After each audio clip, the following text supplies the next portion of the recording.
Wow! Scientists have found a lost city beneath Egypt's pyramids. And it's incredibly large, bigger than the biggest target you can imagine.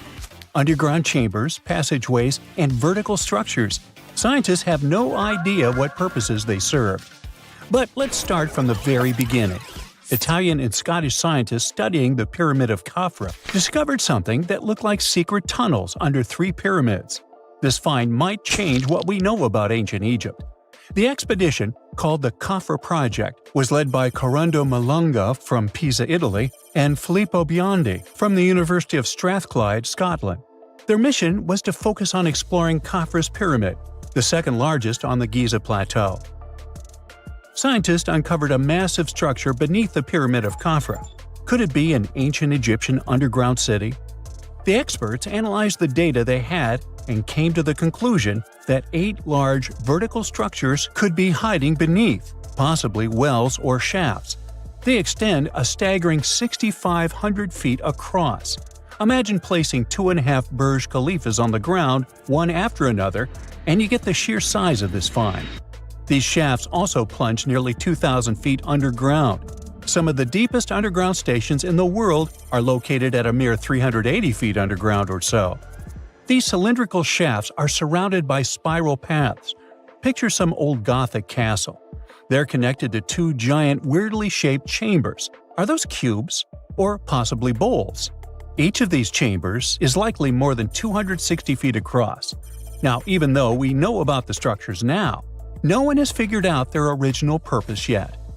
Want to hear something even more shocking? Okay then. The team is almost sure that similar access points can be found under all 3 pyramids.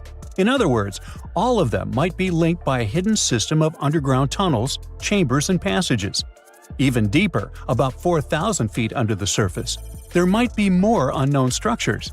And doesn't it add to the mystery? But the coolest news is that, according to some team members, these hidden structures near Giza pyramids could align with the legendary Halls of Amenti. In ancient Egyptian mythology, it's a place where people are believed to arrive when they're close to the end of their days.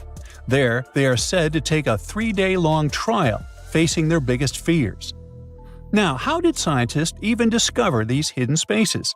To uncover them, researchers used 2 satellites positioned 420 miles above Earth. They sent radar signals to the Giza Plateau, and these signals generated detailed images, which were later compiled into a 3D model of the underground layout, including the newly detected shafts.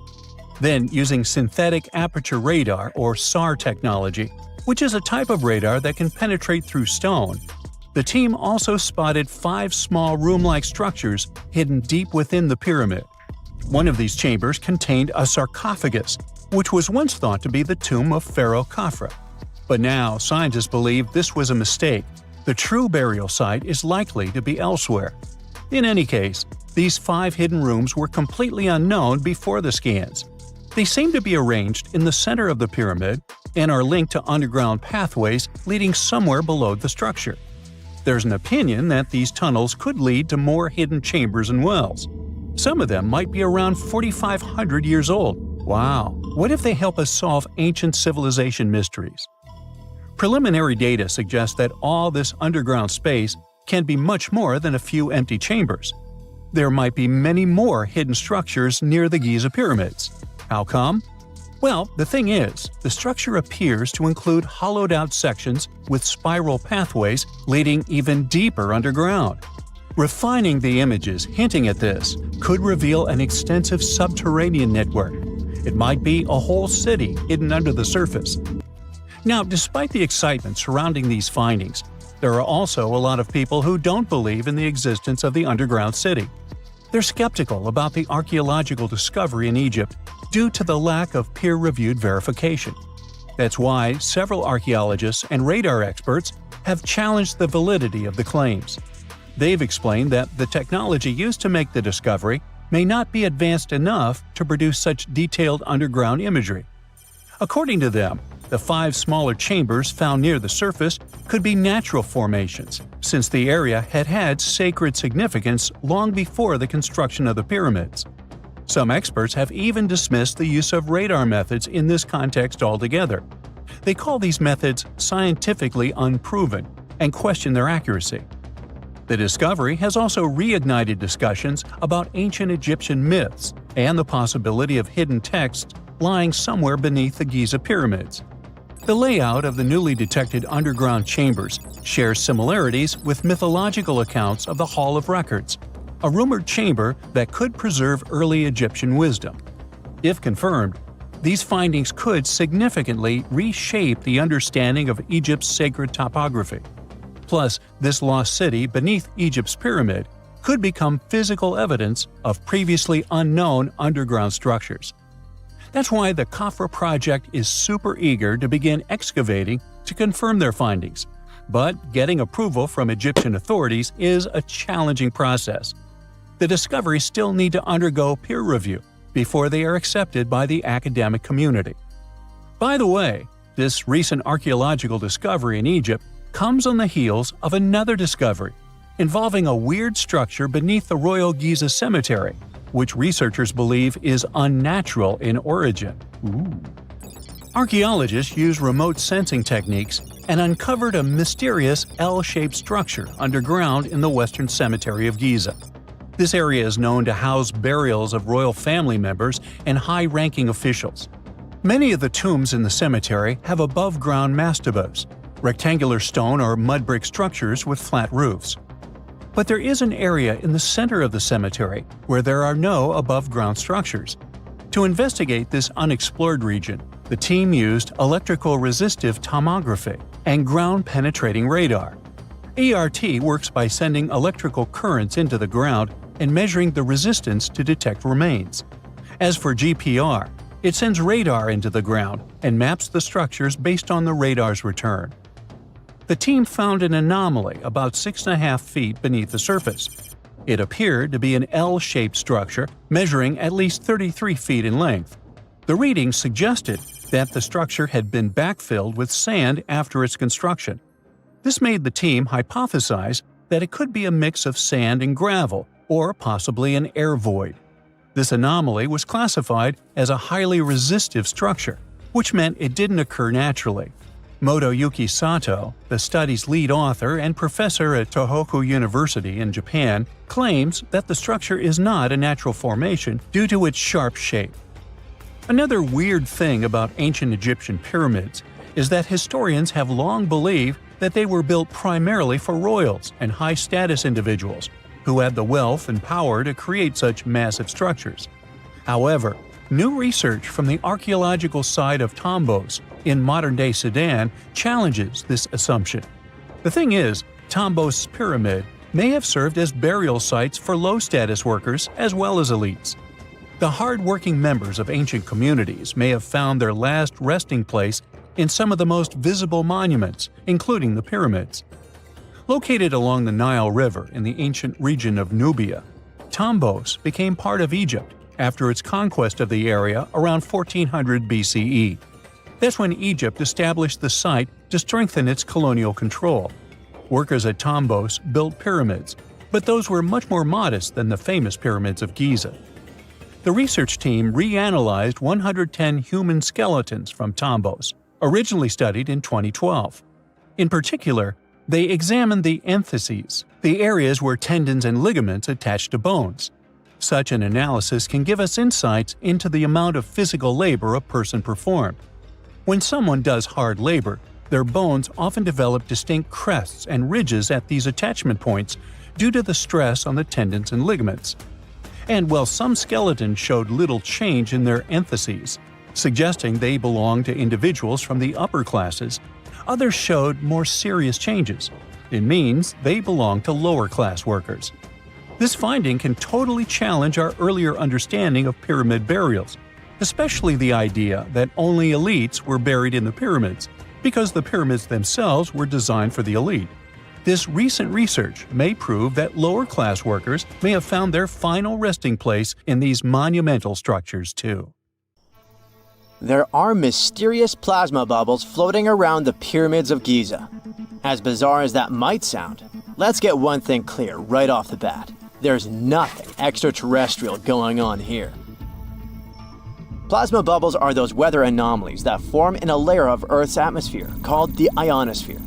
This is an invisible layer surrounding our planet that stretches roughly from 50 to 400 miles above Earth's surface, right at the edge of space.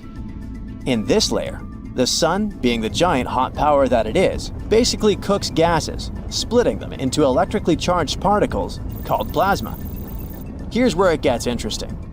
At night, especially near the equator, these charged particles get disturbed, and when a bunch of them suddenly vanish at the same time, it forms what we call a plasma bubble.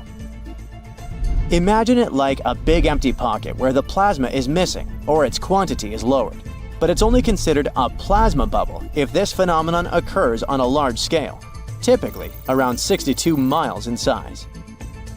If you're already packing your suitcase for Egypt and have put binoculars to look at the tips of the pyramids, I'm sorry to say that we can't see these plasma bubbles with the unaided eye. It's all happening way above our heads, completely invisible to us. Scientists need to use special equipment, like the Latitude Long-Range Ionosphere Radar, or LARID, to detect these bubbles. This advanced technology helps researchers track and observe the movement and formation of plasma bubbles in real time. This formation, by the way, can be triggered by solar storms. That brings us to November 2023, when an impressive solar storm occurred. On a scale from 1 to 5, this one was classified as a G3, which is considered a strong event. Solar storms occur when sunspots are basically cooler, darker areas on the sun's surface, release bursts of energy into space. These flares triggered several geomagnetic storms on Earth. While this might sound like doomsday stuff, it didn't disrupt our daily lives too much. In fact, it was great news for skywatchers, since the solar storm created stunning auroras, with the northern lights visible as far south as Greece and Turkey. But this particular storm in 2023 also had another interesting consequence. It caused the largest plasma bubble ever recorded by the Chinese radar. This phenomenon was so massive that it covered regions as far apart as the Egyptian pyramids and the Midway Islands in the Pacific Ocean. Now that's a huge distance, and it is a big deal for science. And that's because plasma bubbles are a growing threat to modern technology. Experts say they can disrupt satellite communications and GPS systems. So if you're using Google Maps or Waze and suddenly it can't figure out where you are, a plasma bubble might be to blame. Great, we now know what's going on with those bubbles, detected above the pyramids of Giza. But things get even weirder inside this ancient construction. Apparently, the Great Pyramid of Giza has the ability to concentrate electromagnetic energy within its interior. A couple of years ago, a group of researchers decided to see what would happen if they took this ancient architecture and hit it with radio waves. I mean, waves that are similar to the kind your phone uses, but on a much larger scale, up to 1,900 feet long. But since they couldn't just start blasting radio waves at the actual pyramid, they did the next best thing: computer modeling. Using these simulations, the researchers discovered something incredible. The Great Pyramid can actually concentrate electromagnetic energy within its internal chambers, as well as underneath its base, where an unfinished chamber is located. By concentrate, I mean something like trap it. For example, when you shout into a cave, you hear your voice echo back, right? The sound waves don't just disappear, they bounce around and get focused. Similarly, when radio waves hit the pyramid, they don't just pass through or around it. Instead, they get absorbed, bounce around, and focus inside and underneath the pyramid. Our list of mysterious phenomena surrounding the Egyptian pyramids doesn't end there. Inside the pyramid, there's a long, narrow passage that leads to what's known as the King's Chamber. This room sits at the center of the pyramid, and it's believed to have been the final resting place of Pharaoh Khufu, the ancient Egyptian leader who commissioned the entire thing over 4,000 years ago. When visitors step into the King's Chamber, two things normally strike them: the room's incredible acoustics and its heavy, imposing structure, which is entirely lined with red granite.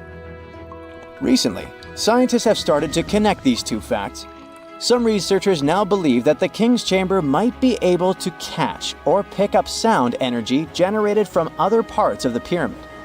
In other words, this room might have been designed to amplify sound in a way that no other chamber in the pyramid can.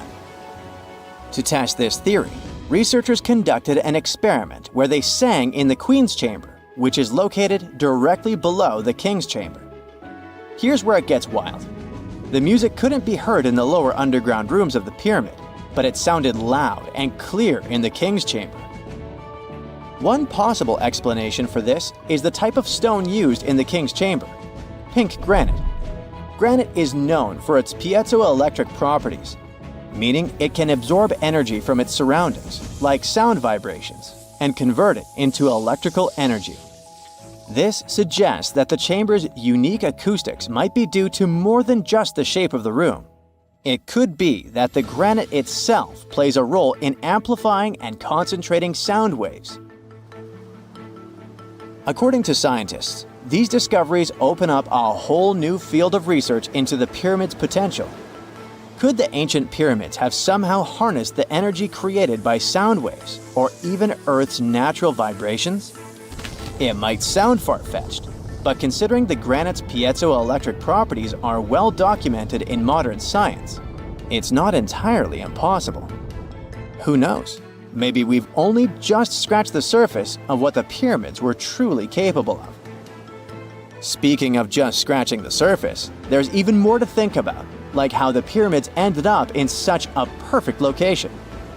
It seems the builders lined up the Great Pyramid with the cardinal points, meaning its sides are almost perfectly aligned with the four main directions: north, south, east, and west. There are many theories about how they did it, but one study suggests that Egyptians might have used the fall equinox to achieve this perfect alignment. During the equinox, the sun rises and sets directly in the east and west.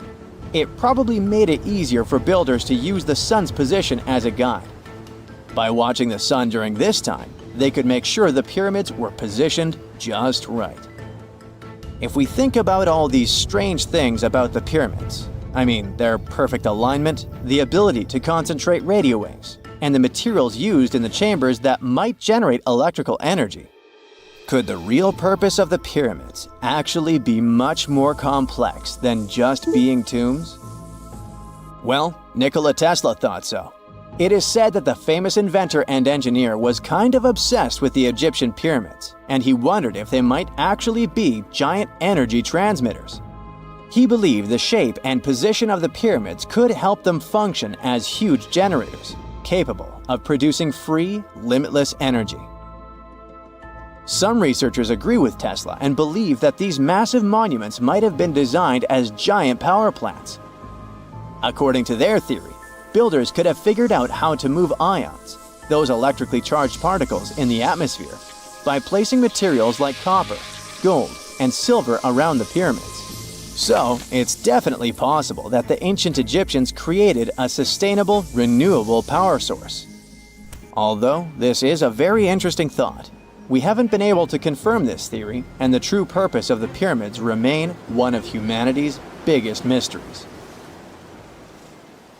We know that the ancient Egyptians were talented enough to build something as grand as the pyramids, but were they also smart enough to measure the speed of light? There's a theory circulating online that says exactly that. If you look at these two numbers, you'll see that they match completely. The first one is the speed of light in a vacuum measured in meters, and the second one is the latitude of the Great Pyramid of Giza. So, was it done on purpose, or is it just a coincidence? Well, happily, we can tell you that it's actually just a coincidence, not another conspiracy thingy. The Great Pyramid is just one of the many places in the world that share the same latitude. And more importantly, even if the ancient Egyptians had somehow measured the speed of light and chosen to keep it a secret from the rest of the world, they wouldn't have used meters to put it down. Meters were only defined at the end of the 18th century. The builders of the pyramids used a different unit of measure called cubits. 1 cubit is equal to 1.5 feet. Cubit was based on the length of the arm from the elbow to the tip of the middle finger, and it became popular in the ancient world. So if they wanted to impress the rest of the world and set the pyramids at a point that matched the speed of light in cubits, they would have to build their iconic constructions somewhere in Europe. And then the Danish astronomer who first measured the speed of light in 1676 would have been really upset to know that someone had done it centuries before him. So although they were ahead of their time in many aspects, the ancient Egyptians never measured the speed of light or used longitude and latitude to map their locations. The base of the Great Pyramid of Giza might seem like a perfect square, but it's actually an 8-sided structure, not 4-sided. Each of its 4 sides has a subtle concave indentation that splits it evenly from base to tip. The official version is that a British pilot was the first to notice it in 1940 while flying over the pyramid.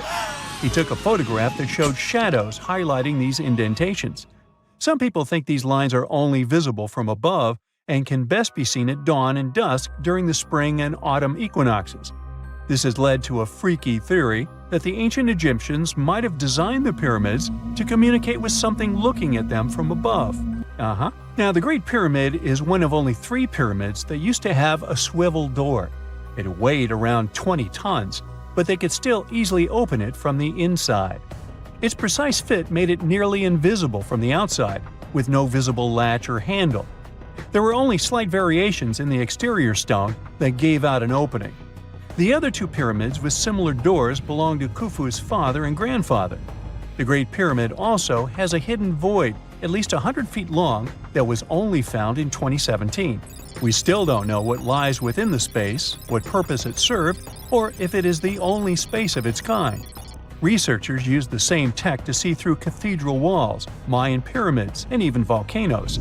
It depends on a natural shower of subatomic particles called muons. They pass more easily through empty space than through solid materials. So if they arrange multiple muon detectors around a structure, scientists can map out its solid and empty areas. A team of scientists placed muon detectors inside the Great Pyramid and allowed them to gather data for months. Scientists have analyzed samples of the mortar used to build the pyramids many times. Although we know its composition, modern technology still can't replicate it. The mortar is mostly made from processed gypsum, but it wasn't used like the cement we use for bricks today. Instead, they used it to support the joints between the massive stones as they were set in place. The estimated amount they needed to construct the Great Pyramid was around 500,000 tons of mortar. The gypsum mortar is stronger than the stones themselves and has held up for thousands of years. Now, all 4 sides of the Great Pyramid are aligned with the cardinal points – north, south, east, and west. According to geologist and engineer Glenn Dash, the alignment is accurate to within 4 minutes of arc, or 1/15 of a degree. The architects managed to achieve this without modern tools like drones, blueprints, or computers. Many researchers try to explain this construction miracle. Maybe they used the pole star or the sun's shadow. Dash recently proposed a new, simpler idea. The Egyptians might have used the autumnal equinox to align the pyramids. It happens twice a year when the Earth's equator passes through the center of the sun's disk, making day and night nearly equal in length. To test his theory, Dash conducted an experiment on the 22nd of September 2016, the first day of the fall equinox. He used a special rod the Egyptians had to cast a shadow and tracked its tip at regular intervals, forming a smooth curve. By connecting 2 points of the curve with a taut string, he created an almost perfect east-west line. Dash noted that on the equinox, the shadow's tip runs in a straight line, nearly perfectly east-west, and with a slight counterclockwise error. There's a similar error in the pyramids. Although his experiment was conducted in Connecticut, Dash believes that the same method would work in Egypt. All the ancient Egyptians needed was a clear, sunny day. They could determine the fall equinox by counting 91 days from the summer solstice. But they left us few clues, and no engineering documents or architectural plans have been found that explain their methods. So they might have mapped shadows, but it's not definite. Now, scientists have long wondered how heavy stone blocks were carried to the pyramid sites, and they might finally have an answer. A research team from the University of North Carolina, Wilmington, has discovered that 31 pyramids are likely to have been built along a long-lost ancient branch of the River Nile. It's now hidden under desert and farmland.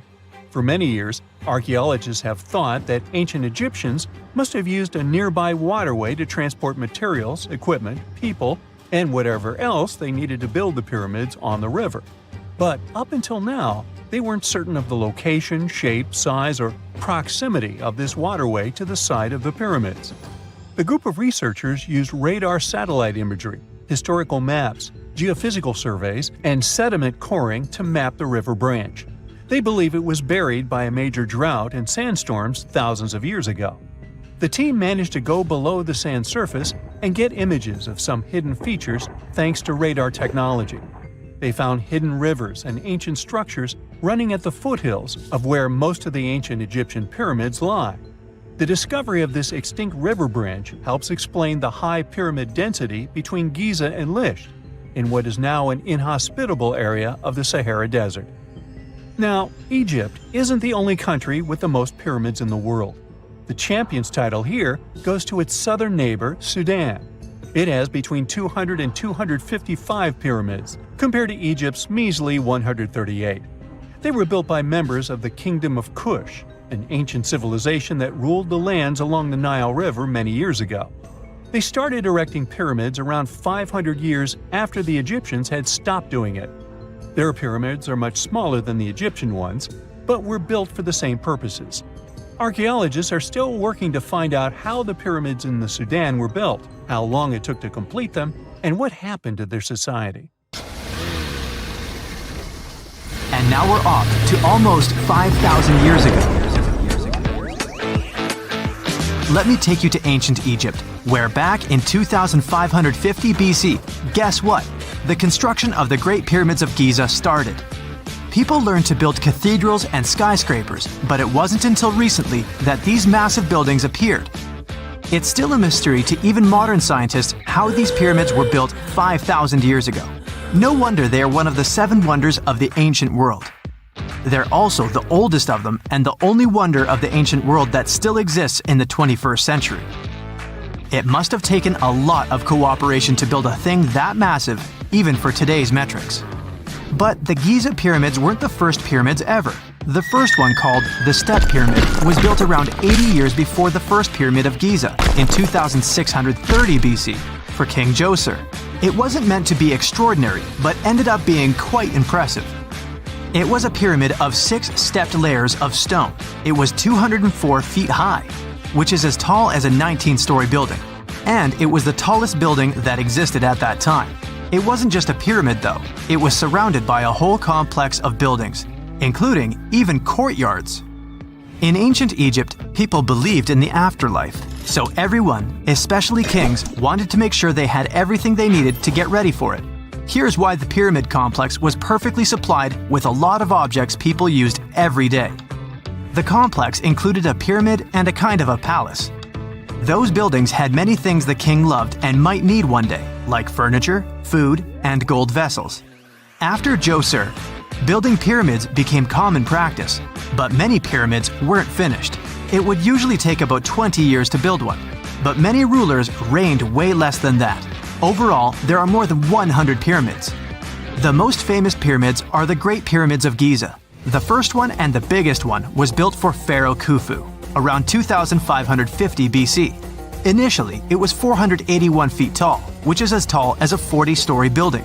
The second pyramid was built for Khufu's son, Pharaoh Khafre, around 2520 BC. It's just a bit shorter, usually standing at 471 feet high, a 39-story building. This is the pyramid with the famous statue of the Sphinx. Sphinxes have a lion's body and a human head. They were built to guard important areas. This one has the head of Pharaoh Khafre and is guarding his pyramid, facing the sunrise. The Sphinx is most well known and is one of the world's biggest and oldest statues. Originally, it had red color and did have a nose. It's still possible to see the trace of red pigment by its ears. But no one knows exactly when the nose disappeared. For some time, the Sphinx was sort of hidden underground, being covered with sand up to its shoulders. Luckily, in the early 1800s, an adventurer with a team of 160 people dug it out.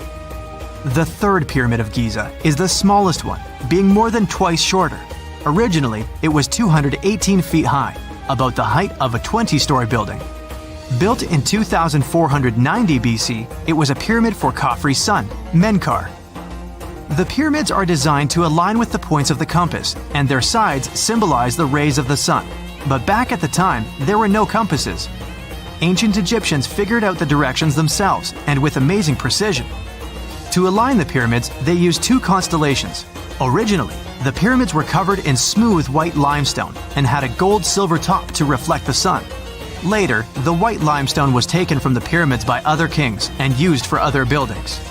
Scientists estimated that ancient Egyptians used about 2.3 million stone blocks to build the first pyramid. Each block weighed more than 1 ton. This is the weight of a rhino. Some blocks were even bigger, being almost as heavy as an elephant. 4.5 millennium ago, there was no modern equipment to help build it. There were no machines, no wheels, and even no steel. The only metal available to them was copper. Even today, scientists aren't sure how the Egyptians managed to build the pyramids. There are no records left that would shed light on it. Some even think that Egyptians wanted to keep it as their secret and didn't even record it on purpose. Many believe that poor people and foreigners built the pyramids, but it's not true. Actually, the builders were very skilled workers, and they were fed and paid well. The archaeologists claim that the builders lived in a nearby temporary city and were a highly organized community with a strong leader.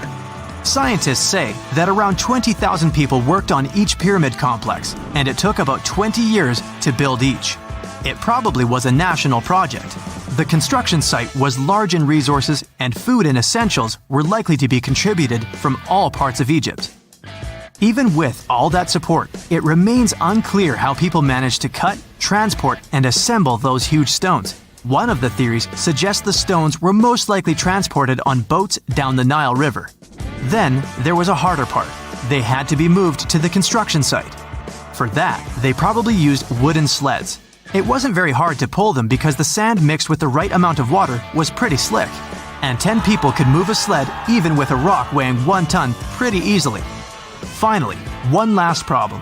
The stones had to be lifted and put into place. Archaeologists have discovered the remains of the ramps system that dates back to when the pyramids were built.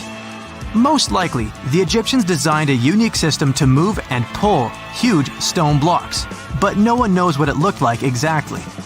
The most common opinion is that there were several ramps around the pyramid to help move the blocks. The ramp was growing with the pyramid getting higher. They suppose people were walking up the stairs, pulling the stone on the wooden sled up in the middle on the sandy ramp. But this is just one of the options. Others say that the ramps were going around the pyramid. Some say the ramps were inside the pyramid. But we'll never know for sure, and it'll forever remain a mystery, just like the ancient Egyptians wanted. Surprisingly, there's not much inside the pyramids.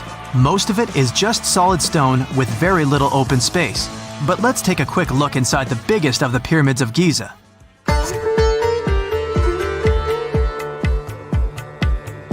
From the entrance, there are 2 stairs, one going down and the other one going up. The descending one takes you to a chamber located underground. That's where the pharaohs are, but not in this pyramid because Khufu wanted to stay higher. The underground room is partly unfinished. The room with Khufu's sarcophagus is called the King's Chamber.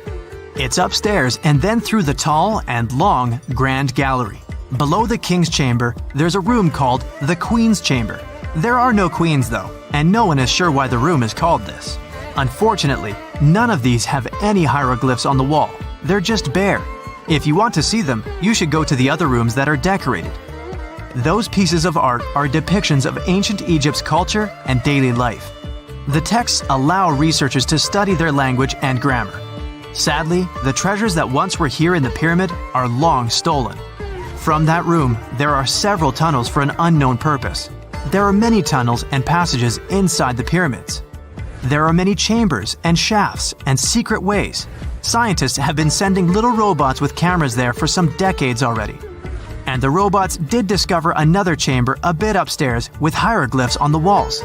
But even today, much of the pyramids is still unknown, and there's no so-called building plan of the pyramids. Egyptians did create a mystery no one can crack for 4,500 years already. Scientists recently started to X-ray the pyramid to learn what's inside it without entering it and its narrow, mysterious tunnels. If there's a question that still baffles archaeologists to this day, it's this one. How did the ancient Egyptians build those magnificent pyramids? As far as we know today, their resources were quite limited, especially in terms of tools and building materials.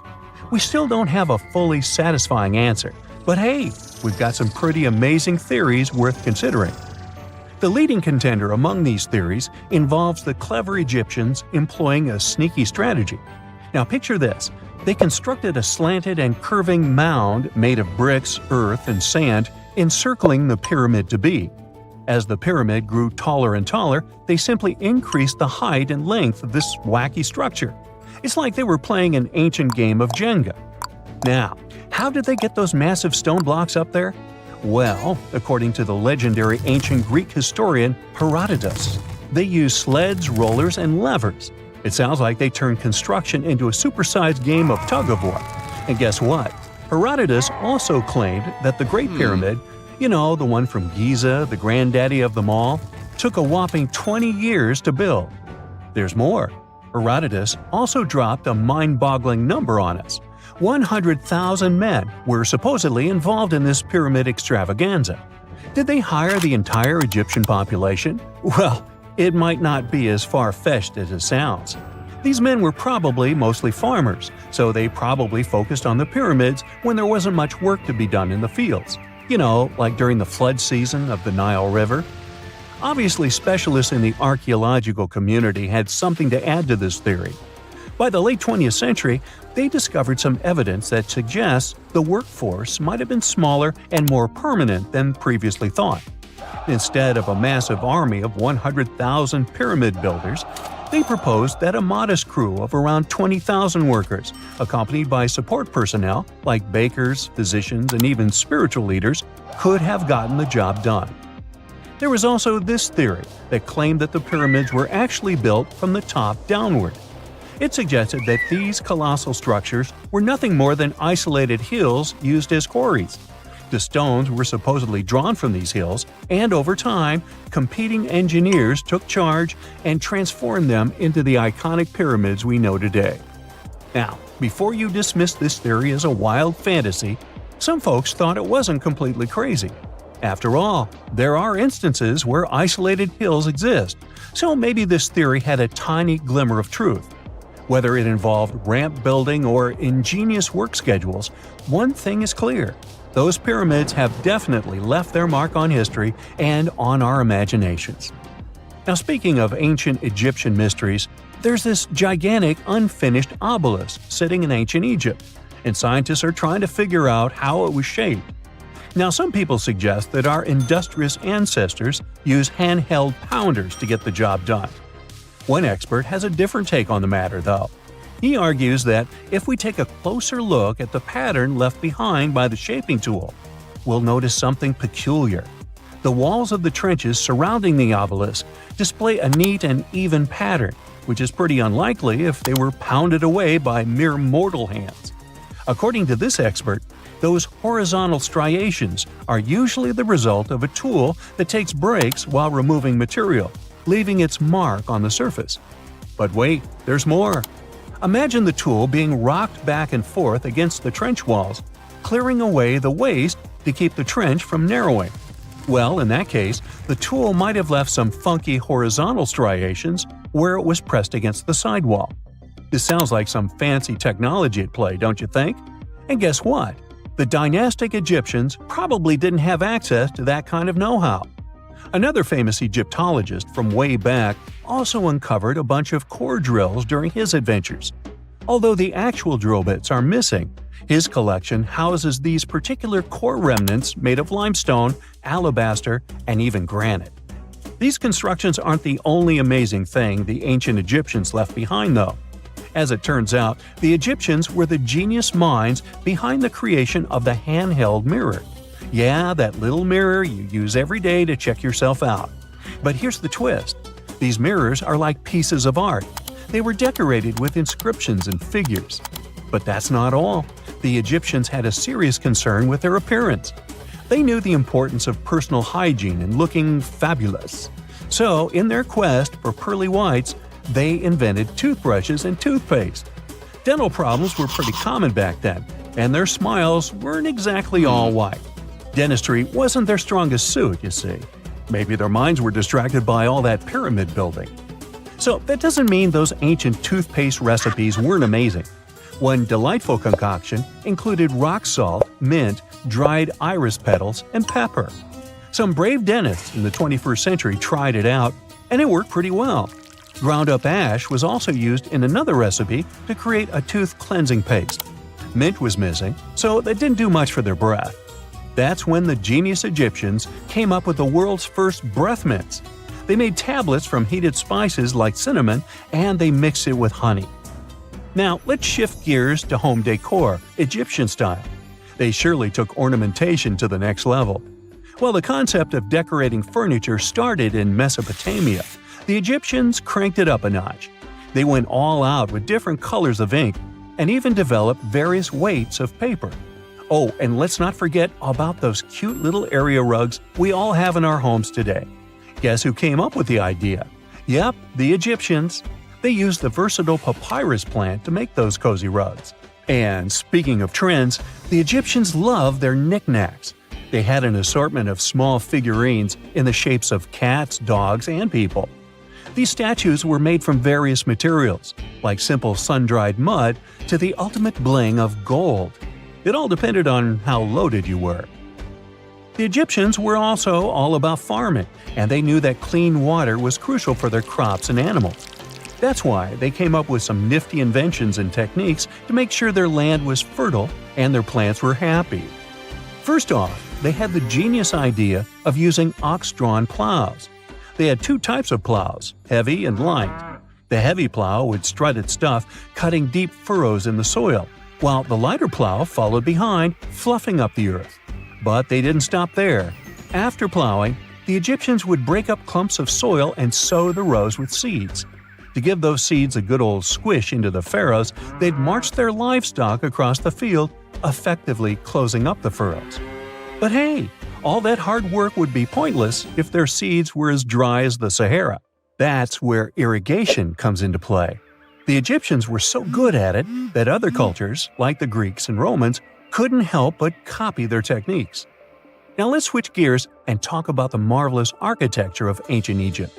These folks weren't just skilled farmers, they were also architectural maestros. They built these fancy canals to carry water to farms and villages, and boy, did they know how to make those canals look pretty. Just imagine strolling along a canal lined with ornate structures. The pharaoh Ramesses the Great was quite the overachiever when it came to construction. One of his mind-blowing creations was the construction located at Abu Simbel. This building was designed so that twice a year, the sun would shine directly into it and illuminate the statues of Ramesses. And let's not forget about the corbelled arch. Without this architectural gem, we'd be missing out on some mind-boggling structures like the Great Pyramid. The Egyptians knew how to make things stand tall and proud, thanks to their engineering and construction wizardry. They built grand halls and inner sanctums that make your jaw drop. And some of these temples doubled as astronomical observatories. In 1850, French scientist Auguste Mariette went to Egypt looking for manuscripts, but accidentally found a head of a sphinx sticking out of the dunes. He cleared the sand and figured out the sphinx was guiding the entrance to some underground construction. Several months later, he finally entered the Serapeum of Saqqara. Inside, he found an enormous granite sarcophagi with remnants of 64 bulls. Scientists are still amazed by the tech that the ancient Egyptians used to transport those enormous boxes. The Serapeum was built around the year 3000 before the Common Era. It was an underground tomb built to honor the sacred Apis bulls of ancient Egypt. It had a long hallway, almost 500 feet long, with giant stone rooms on both sides. Some of the sarcophagi weighed as much as 50 average cars, and all of them were made with super precision with exact 90-degree angles. These sarcophagi were beautifully decorated with hieroglyphs and carvings that told stories about the lives and importance of the Apis bulls. Now, there are 24 sarcophagi left. In ancient Egypt, Apis bulls were very special animals connected to the deity Ptah. They thought the bulls carried Ptah's spirit and wisdom, helped the pharaoh, and protected the Egyptians. Priests looked for special markings on young bulls to find Apis bulls. It could be a white triangle on its forehead, which symbolized divine light, a shape on its back like a vulture's wing, and a scarab shape under its tongue, which stood for rebirth. If a bull had these signs, they believed it was chosen by Ptah and treated it like royalty. The chosen bulls lived in a special temple in Memphis, the city where they worshipped Ptah. They received the best care and offerings from visitors who wanted their blessings. When an Apis bull passed away, it was treated with great honor and mummified. When Mariette entered the Serapeum, he noticed traces of rollers on the gallery's floor and found 2 wooden horizontal winches. Each had 8 levers. Later, other explorers saw double rails. The burial chambers were lower than the hallway floor. To get the boxes into place, workers filled the chambers with sand so the sarcophagi could be rolled in straight. Then they slowly removed the sand to gently lower the boxes into perfectly cut spaces in the bedrock. A carved stone sign found in the Serapeum said it took 28 days to move just one sarcophagus and its lid into its spot during the time of Ptolemy II. The extreme precision of the sarcophagi with 90-degree angles also has an explanation. Ancient Egyptians wrote texts, or rather, papyrus, on geometry a long time ago. It shows that they knew the approximate number pi and could calculate the volume of a pyramid with its top cut off. If they could figure out complicated math like that back then, it makes sense that they could also carve perfectly flat surfaces 500 years later. All this sounds pretty legit, but some people think certain things don't add up here. The size of boxes is way larger than the size of bulls, yet they buried pharaohs in tiny coffins that barely fit their bodies. The sarcophagi are made out of granite with crazy precision, and they could have just used limestone, which would have made things way easier. The transportation of the boxes seems pretty simple, but only in theory. If one person could pull about 440 pounds, then at least 250 people would be needed to pull just one box. The tunnels in the Serapeum are really narrow, only about 2 feet wider than the boxes themselves. There's no way hundreds of people could have squeezed into those tight spaces to pull the boxes. And even if they did, how would they turn the box in the cramped corridor, lower it into its niche, and place it perfectly in the middle? Somehow they did this 24 times, and every box is centered perfectly. Plus, the chambers were dusty, and there were no signs of soot from lamps. This means they must have worked in almost complete darkness. The real use of the boxes could also be different. A long time ago, even before the Egyptian pharaohs ruled, the local people already knew how to use fermentation. It happens when tiny organisms called yeast eat certain ingredients like starch and turn them into gas and ethanol. So someone in ancient Egypt probably put food like barley, bread, and even meat inside a giant stone box, then closed it tight with a heavy lid. These stone boxes, carved from granite, were so precisely made that they were almost completely sealed, so nothing could escape from it. As the yeast inside the box started working, it created more and more CO2 gas. It built up pressure inside the box. The granite boxes were incredibly strong. They could handle more pressure than a car tire can hold. When granite was squeezed under such pressure, its crystals produced a tiny electric charge. This effect was possible because granite contains quartz, a material that reacts to pressure this way. The process also needed meat or animal parts, possibly to help the yeast grow better. Meat contains something called oleic acid, which yeast needs to keep growing and to survive the bad effects of the ethanol it produces. As the pressure inside the box kept growing, the combination of gases and electricity made these boxes not just ancient fridges, but powerful energy systems. Over time, the pressure inside got so strong that it could push the lid open and the gas would escape with a pop. But when people rediscovered the Serapeum in 1850, they found old drawings that showed piles of stones stacked on top of some of the box lids.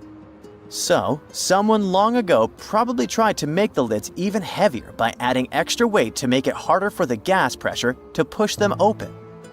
This extra weight also meant the quartz crystals in the granite could keep creating more electricity under all that pressure.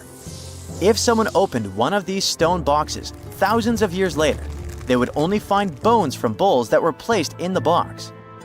And that's exactly what Mariette discovered in the 1850s. They opened the Serapeum for visitors soon after the first excavations in the second half of the 19th century.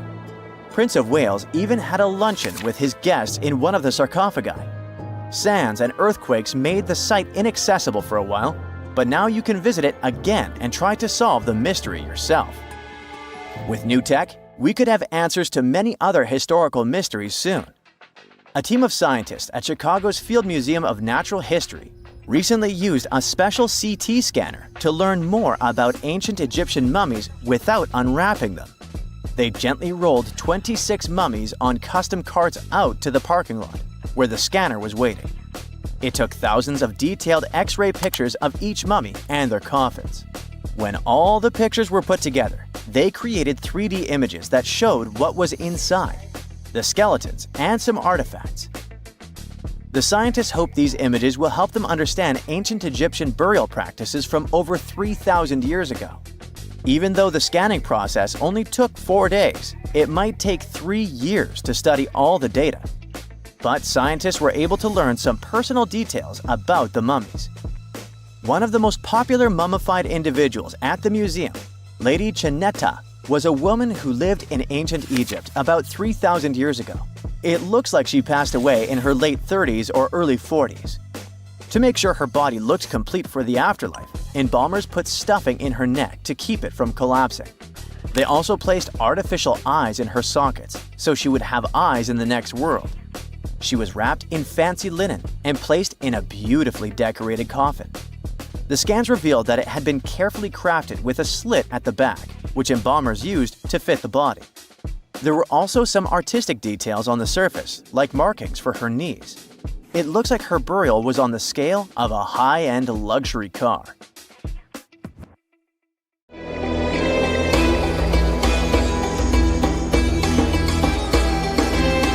The Great Pyramid was created as the final resting place of ancient Egyptian monarch Khufu. According to legend, French leader Napoleon entered the Great Pyramid and came back out looking shaken and super pale. He never revealed what he saw inside, but whatever it was is said to have affected him for the rest of his life. When Napoleon entered the pyramid, he would have walked through a super tight and ascending passageway.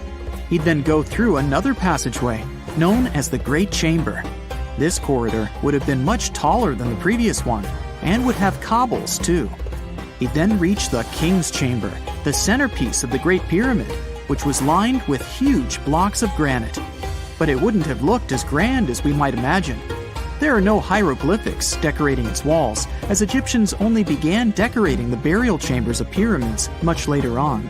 The pharaohs' tombs deep inside the pyramid would have also been filled with treasures, from chunks of gold to the world's most expensive jewelry. But this would have all been looted a long time ago.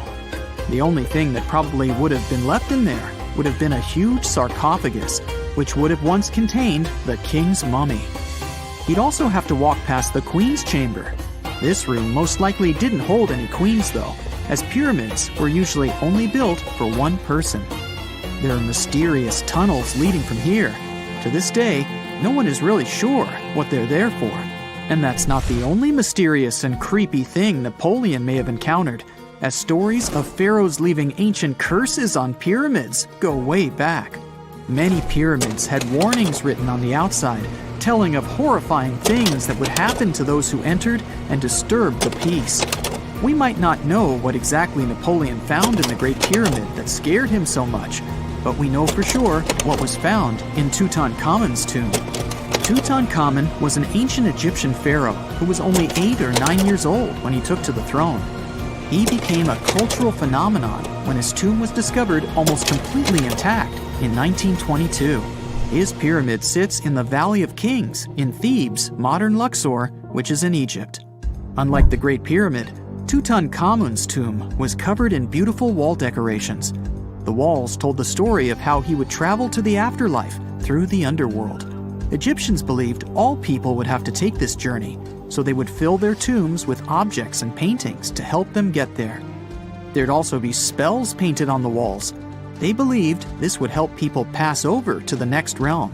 The journey would be pretty long, and for that reason, the ancient Egyptians would also fill the pyramids with food. Tutankhamun's pyramid was filled with 8 fruit baskets. They even found something called gingerbread fruit in there. The rooms were jam-packed with furniture, statues, clothes, and staves, amongst a whole bunch of other things. You'd likely find a lot of clothes and expensive jewelry in the pyramids as well. The ancient Egyptians wanted their ancestors to travel in style to the afterlife. They put Tutankhamun in his final resting place with over 50 pieces of clothing, all of the highest quality. There were tunics, scarves, gloves, and headdresses, and a ton of jewelry. Bracelets, pendants, necklaces, rings, and scarabs for protection were all found inside. Each of them was made of gold or precious stones. There were also fans made of ostrich feathers to keep the old pharaoh cool in the hot Egyptian sun. But the temperature inside the pyramids never actually went above 68 degrees Fahrenheit. The ancient Egyptians developed a super cool air conditioning system that we don't fully understand even today. Tutankhamun's pyramid also contained 130 walking sticks made from ebony, ivory, silver, and gold to help him on his journey. There were 3 chariots hidden away in case he got tired of all the walking. They also put 11 boat paddles inside, but there was no sign of any boat. The pyramids would be littered with the pharaoh's favorite scents and perfumes. During the excavation of Tutankhamun's pyramid, it quickly became clear that it had been robbed during ancient times. There was damage to doors and traces of oils left in empty jars. It looks like someone raided the pyramid for gold and the scents, perfumes, and oils that had been left for King Tut. There was still a bit of perfume, which was made from coconut oil and frankincense, left in one bottle. It seems like Pharaoh Tutankhamun loved board games. There was an ivory traveling set of senet in his pyramid.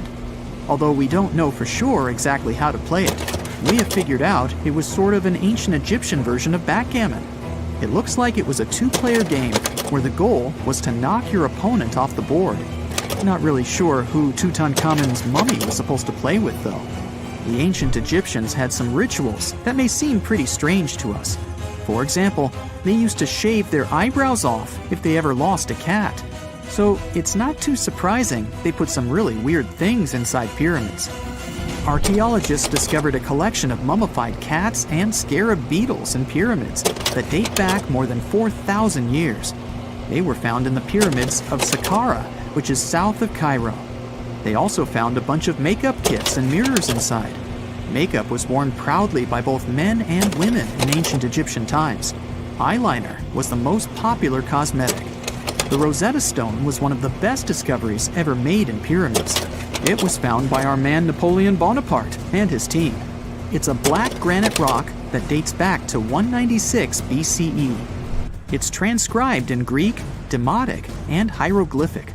When it was translated in 1822, we got the key to understanding ancient Egyptian hieroglyphics for the very first time.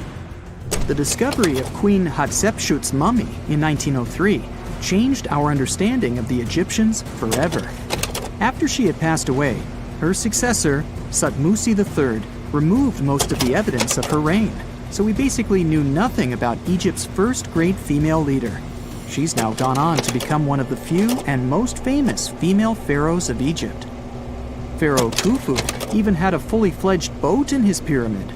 Archaeologists uncovered more than 1,200 pieces of a giant boat near the Great Pyramid at Giza. They reassembled the boat, and it's a whopping 144 feet long. It's most likely a solar boat, which was designed to carry the resurrected king with the deity Ra. Fun fact, the Pyramid of Giza is the last remaining of the 7 wonders of the ancient world. The other 6 are the Hanging Gardens, the Colossus, the Temple of Artemis, the Mausoleum, the Lighthouse, and the Statue of Zeus. This pyramid was also the world's tallest man-made structure for 3,800 years, and it's the biggest pyramid in Egypt. It took a staggering 2.3 million blocks of limestone, and some weighed as much as 80 tons. It took an incredible 100,000 laborers and a whopping 23 years to build. Its original height was a mega 480 feet. In 2017, archaeologists discovered something weird about Egypt's Great Pyramid. There's a hidden void that's at least 100 feet long, and no one really knows why it's there or what's actually inside it. The weird void is the first inner structure discovered within the 4,500-year-old pyramid since the 1800s. Scientists used cosmic rays to detect the massive hole, but are still no closer today to finding out what's inside. The ancient Egyptians took a lot of care building the pyramids, and everything was strategically placed and structurally sound, so it's super unlikely that this hole is due to blocks falling over time. Loads of pyramids also contain small model figurines called ushabti. These represented attendants. They believed they would come to life to serve the pharaohs in the afterlife. But it's amazing that all this stuff actually fit inside. There isn't actually a huge amount of space inside the structures. It's mostly just rock. The ancient city of Taposiris Magna is hidden on the northern coast of Egypt. These days it has very little of its former glory, but what lies beneath it may hold the secret to uncovering a famous mystery, that of Cleopatra, the most memorable Egyptian queen in history. The recently discovered tunnel is also known as a geometric miracle for its time. Excavations have uncovered a 43-foot-long structure below the ground, which is partially submerged in water. Its shape and construction technique are similar to that of the Eupalinos tunnel, another amazing ancient discovery. This one is located in Greece and was built by excavating simultaneously from 2 points, aiming to have them meet in the middle. The use of math and geometry to make this construction was astonishingly precise for those days, more so since it was built near a mountain. Archaeologists that have been working on the Taposiris Magna site since 2004 believe this tunnel may lead to the lost tomb of Cleopatra. The clues they found so far seem to back up this theory. For starters, the city and its temple were built by one of Cleopatra's ancestors, Ptolemy II. All the architecture seems to indicate it was dedicated to the ancient spirit Osiris and his queen Isis. Throughout her reign, Cleopatra did try to associate herself with Isis, so it may be no surprise she chose this location as her final resting place. Scientists have yet to pinpoint Cleopatra's tomb, but research continues with the help of modern technology. To study this location better, archaeologists have even used a special device called ground-penetrating radar. This tool allows us to analyze what lies beneath the ground without being intrusive. Since this tunnel is so old, research needs to be done very delicately. Seeing pictures of what's underground before you start digging is incredibly useful and has been done here since 2011. Finally discovering Cleopatra's tomb may help us piece together her story, especially what might have happened during the last portion of her life, which is still surrounded by mystery. We still don't know the exact cause of her passing. Some believe she may have let herself be bitten by a poisonous Egyptian cobra. Others have suggested that she was well accustomed to toxic substances, even hiding some in her hairbrush in case she ever needed it. But that's not to say she chose to use it on herself. We do have a lot of other interesting information on Cleopatra that's equally as impressive, like the fact that she had a stylist. Most of the images you've seen depicting this famous queen show her wearing black eyeliner. This look was put together by Iras, a woman known to have been her personal beautician. She traced the long line from her eyes to her temples, a makeup technique still used today to enhance the eyes. Iras was an important figure throughout Cleopatra's life, known also as her confidant and close friend. There are even theories that suggest Iras was there by her side when she passed away.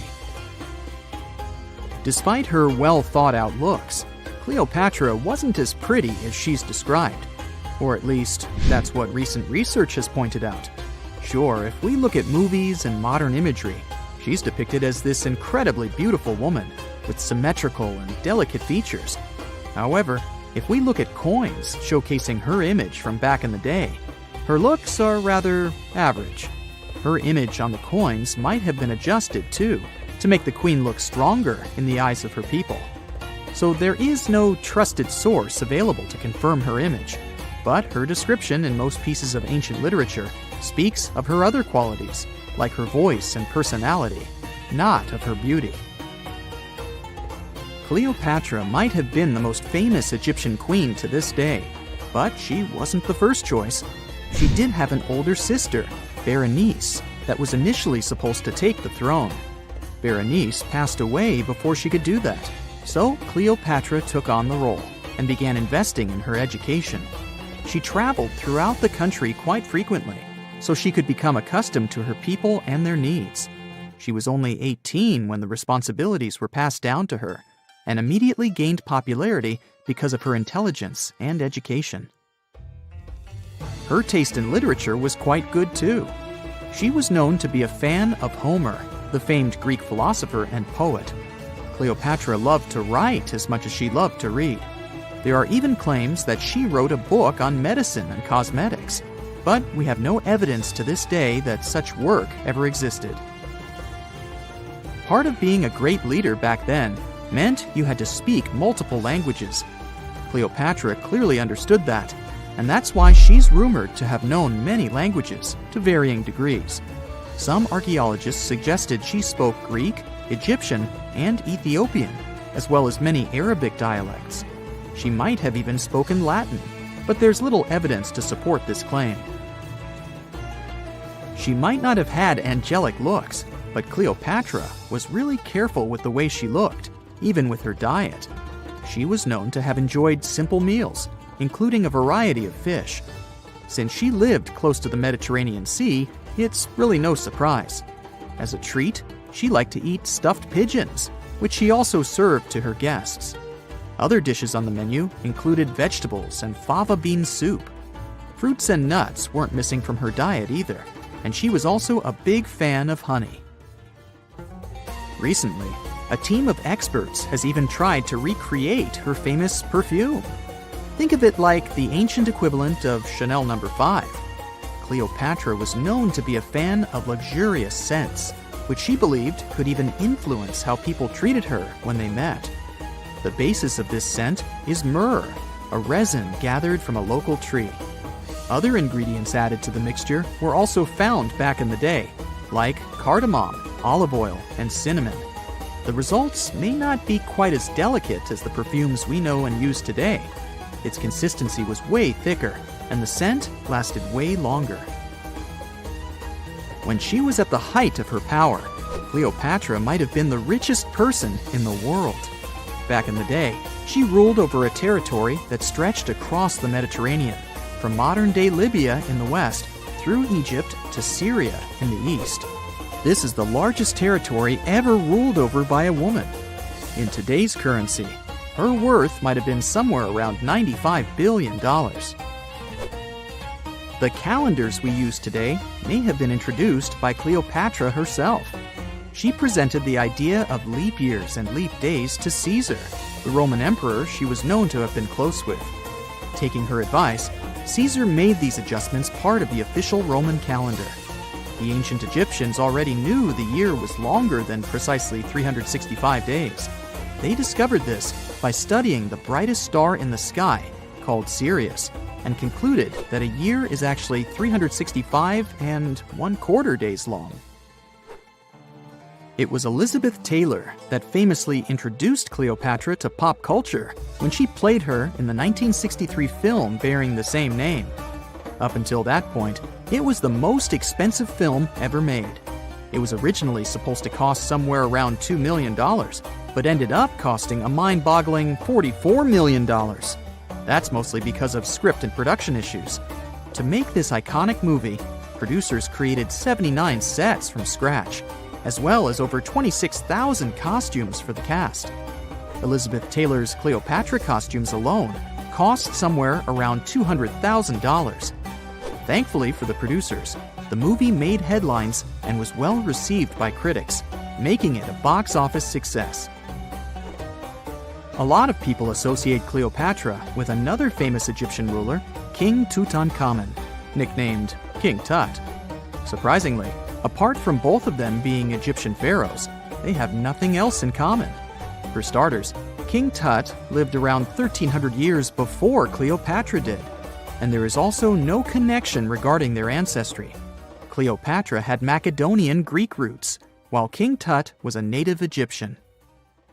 Imagine working 7 days a week on a large-scale construction site. You, along with thousands of others, carry millions of stone blocks and put them on top of each other according to a complex system. You work without modern construction equipment. You have no air conditioning or constant access to water. It's so hot outside that you can fry eggs on the road. You've been building the pyramid for decades, and now, when it's finally done, you enjoy the result of the colossal work of thousands of people. You're looking at a giant cultural monument of global value that will freeze in time and amaze people for tens of thousands of years. A few thousand years have passed. People in the 21st century see the pyramids and are like, "Wow, I can't believe humans have built this." Yeah, the people who built the pyramids wouldn't have appreciated such a theory. But actually, there are reasons to believe that people built it using some fantastic technology. From the outside, it seems the Great Pyramids are just big triangles of stone. People just put some heavy blocks on top of each other, and that's it. In fact, the design seems too perfect to be true. The pyramid consists of more than 2 million blocks. They lay so close to each other and are so even that you couldn't squeeze even a thin sheet of paper between them. Scientists still can't figure out the exact technology for building the Egyptian pyramids. One of the biggest and most famous is the Great Pyramid of Giza. This huge construction, well known all over the world, has one big secret. There should be a capstone on top of the pyramid. It's a triangular-shaped stone block, a small pyramid on top of a huge one. It's also called a pyramidion. The builders of ancient Egypt made it out of granite and limestone and covered it with gold. No records or old drawings prove that there was a pyramidion at the top of the Great Pyramid of Giza. But there's another ancient Egyptian structure with such a triangle, the Red Pyramid. It was built before the Great One, and its capstone has survived to this day. Archaeologists have found and reconstructed it. But where could the capstone of the Great Pyramid be? It's a mystery that still has no answer. Some are sure that some thieves have stolen it from the top. Maybe they just climbed up and pushed the pyramidion down. It makes perfect sense. The capstone was probably the most valuable element of the pyramid. Many scientists and archaeologists still don't know its exact purpose. Some believe that this peak covered with gold glorified the pharaohs. The capstone reflected moonlight at night and illuminated the entire space around it. During the day, the capstone reflected sunlight with its shiny surface. You could have noticed it from afar. The top of the pyramid was a kind of guiding star for lost travelers. All other stone blocks of the pyramid consist of limestone. People polished them to make them look shiny. In the past, they were even glowing and reflected light. You could see glowing pyramids from space, although they looked like tiny lights. Over thousands of years, winds, sandstorms, and rains have changed the pyramid's appearance. If people had taken care of them all this time, they would have looked like something out of science fiction movies, or the pyramids from Las Vegas. But unfortunately, we will never see their original appearance. Some archaeologists and scientists believe that the capstone could absorb the sun's energy and distribute it evenly throughout the pyramid. No one knows precisely why the Egyptians needed this technology. There's a theory the pyramids are ancient energy systems. The pharaohs applied this energy to use some unique technologies that were more advanced than all the achievements of the 21st century. And the triangular shape of the pyramids was ideal for boosting this electromagnetic energy. In theory, solar radiation, or electromagnetic forces, accumulated at the top of the pyramid, filled the inner rooms, and then went down the walls to the base. Any surface distortion could prevent the flow from spreading, so they had to create a perfectly smooth surface. That's why they installed the blocks so that nobody could squeeze a needle or razor blade between them. Many people believe in this theory because they built the pyramids from limestone. This material can hold energy inside itself. In the inner part, they created granite deposits to cause air ionization, that is, to create an electric charge. They also dug channels under the pyramid for water to transmit electricity. And at the top, they put a gold capstone, the best conductor of electricity. So, this is how you get a great power generator. Different cultures used similar technologies to create electricity all over the world. But these are all theories. If it had been working, humanity would have used these technologies today. There are mentions of the metal industry, chemistry, engineering, physics, mathematics, and astronomy in some ancient records. Most scientists don't believe in all these things. We know the detailed stages of the technology's development in different cultures. In the 21st century, scientists, historians, and anthropologists can track the evolution of all modern devices. If people had created some technological inventions in ancient times, the history of the world would have looked different. Perhaps all the achievements of antiquity could have been wiped off the face of the earth by global cataclysms. And it can happen to us. Just imagine how people would dig up a laptop in 5,000 years. Perhaps they wouldn't understand what kind of device it is. Another Egyptian wonder surrounded by mystery is the statue of the Sphinx. The Egyptians carved it out of a single massive piece of limestone about 4.5 thousand years ago. But scientists still don't know the exact date of its construction or who built it. People painted the Sphinx in different colors, so it looked much brighter and more vivid in the distant past. It was shining just like the Great Pyramids. Anyway, time hasn't only changed its appearance, but its name too. Initially, the Egyptians called it Hor-Mekhet. The Greeks renamed it the Sphinx about a few hundred years after it had been built. The Sphinx emphasized the greatness of the rulers of Egypt. It also performed a symbolic function of a watchdog guarding the tomb of the pharaoh and the paths leading to it. This version sounds realistic, since archaeologists have discovered many secret entrances at the foot of the Sphinx. Perhaps these rooms and intricate tunnels lead to underground halls with treasures. And treasures don't always mean gold and jewelry. According to legends and theories, the Sphinx guards the Hall of Records, the storage of all humankind's knowledge. The information about the ancient mythical state of Atlantis could be there. You can find many detailed maps of the internal dungeons of the Sphinx on the internet. They show structures 12 stories deep under the statue. It looks like a small city filled with gold, scrolls of knowledge, and various ancient artifacts. But don't believe all these maps. These are just theories. Several thousand years have passed, but people have very little information about it.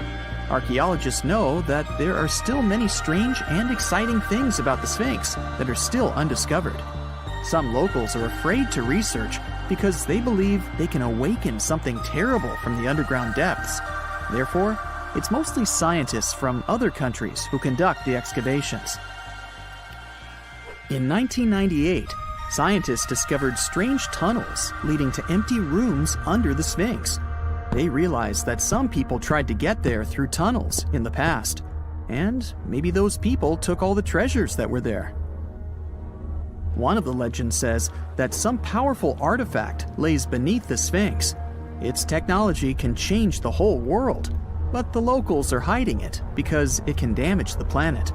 Some believe that you can find evidence of unknown technologies painted on the granite walls in the pharaohs' tombs.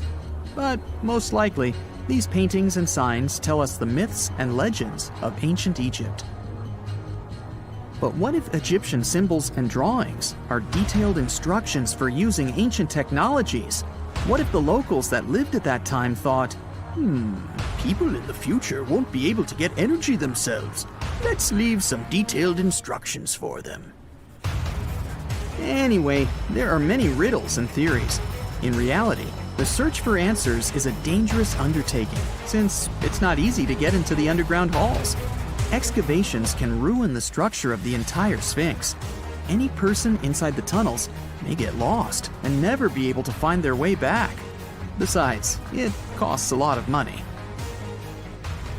Now, what would be awesome is if people could invent some device that could scan underground areas and show their detailed models. X-rays are a type of invisible radiation that can pass through our bodies and objects. They're very important in the field of medicine because they allow doctors to see inside our bodies without having to perform surgery. Now, let's dive into how X-rays work. They're a kind of electromagnetic radiation, just like light or radio waves.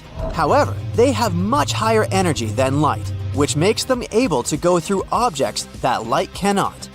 Imagine you have a powerful flashlight. If you try to shine it through a wall, the light won't go through because the wall is too thick.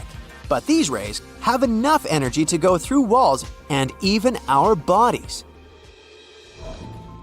The discovery of X-rays happened by accident in the late 19th century. A scientist was experimenting with cathode rays, which are a type of radiation. He was working in his lab and noticed that a nearby fluorescent screen started to glow, even though it was not directly exposed to the cathode rays.